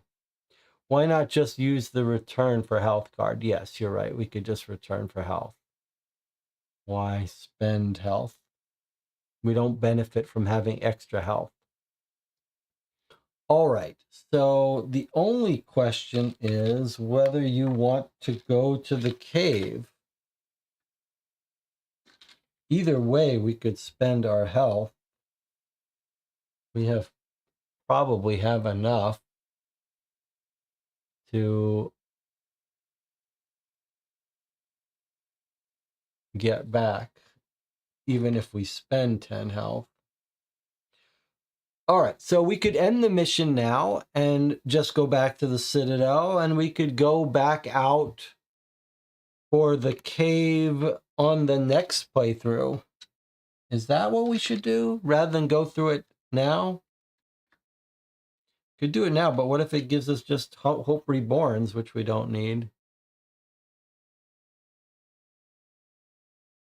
So that's the question. Do you guys want to go to the cave, which we were told... What item? Oh, we had a book. The Travelers Guild was the book that told us about the cave, I guess. So the only question is whether we should just go home or whether we want to go down to the cave. John says, I'm fine with waiting for next time. Okay, let's do that then. We've had a very big adventure in 2 parts. So we are going to wrap up our quest here by using our Return to the Citadel card. We're going to lose 10 life, which brings us down to 15. If we wanted to, we could walk down ourselves for less than that, but what's the point? There's no benefit in saving health.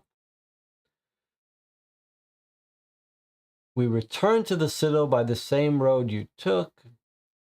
Discard all cards on the board and go to the epic. Okay, we forgot to take our objective card, which it gave us. Okay, we're ready to read the epilogue where we tell these people about the bird creatures. All right, so we've gone all the way back to the Citadel. We're going to leave this on the board so I can take a photograph of it. nothing we need to explore. Okay, so that's it. We're back home at the Citadel with our objective, and we're going to read now the epilogue.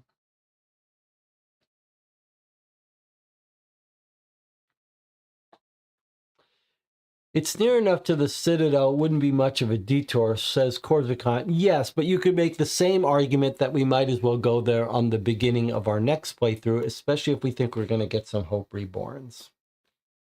Okay, here we go. We're going there next time. But now we're reading the epilogue. Okay. If you have an objective card, which we do, return it and read conclusion A. So we met the bird people, and we've returned it, and we're going to read conclusion A on page 42. Here we go.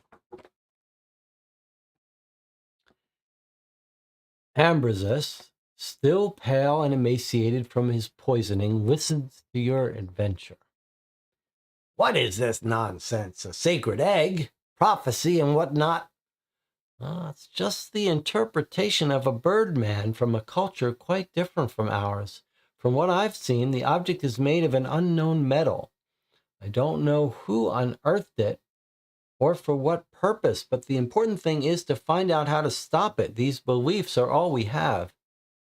Well, in that case, Ambrose dejectedly resumes, there's nothing left to do but wait for the coming of this winged creature.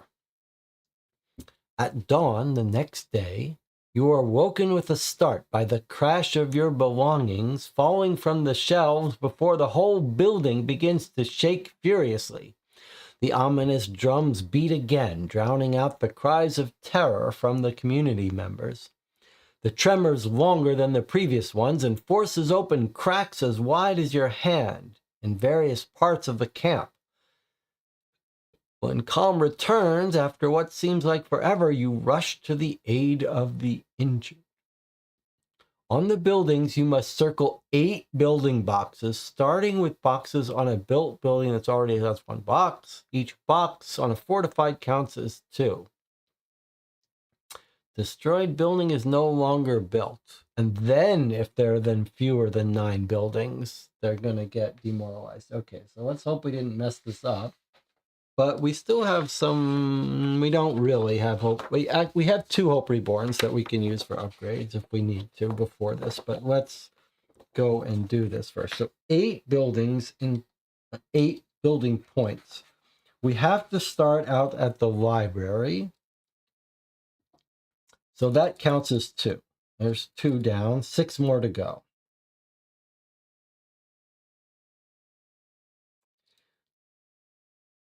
There's 5 and 4. We don't need that anymore. 4 more to go. Market's not that good. That would be our 4 right there. But I think the guild is even better because we're almost done. We don't need the guild anymore, I don't think. And we won't have killed it yet. 1, 2, 3, 4. So the guild is still working. But now do we have 9 buildings? 1, 2, 3, 4, 5, 6, 7, 8, 9.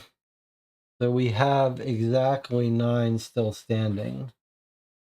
Maybe we have 1 more because which one did we not kill? Okay, let's see. So we have 1, 2, 1, 2, 3, 1, 2, 3, 4, 5, 6, 7, and then we've got 2 here that we built. Fortune Teller's Hut and the Astrologer's Hut. So there's 9. So we have just enough to avoid this. Maybe, yeah, maybe killing off that 1-point building was not the smartest. Well, it's okay. We might need to build more buildings now just to avoid something bad at the end.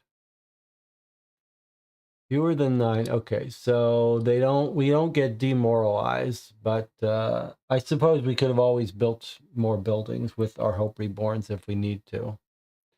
Oh, the used bookstore also we have. So all right, so we have 10. So we're okay. Return all objective cards. Return to the Citadel. We finished the epicenter, and then we're ready to start the prophecy, which is probably, I don't know, there could be one more after that.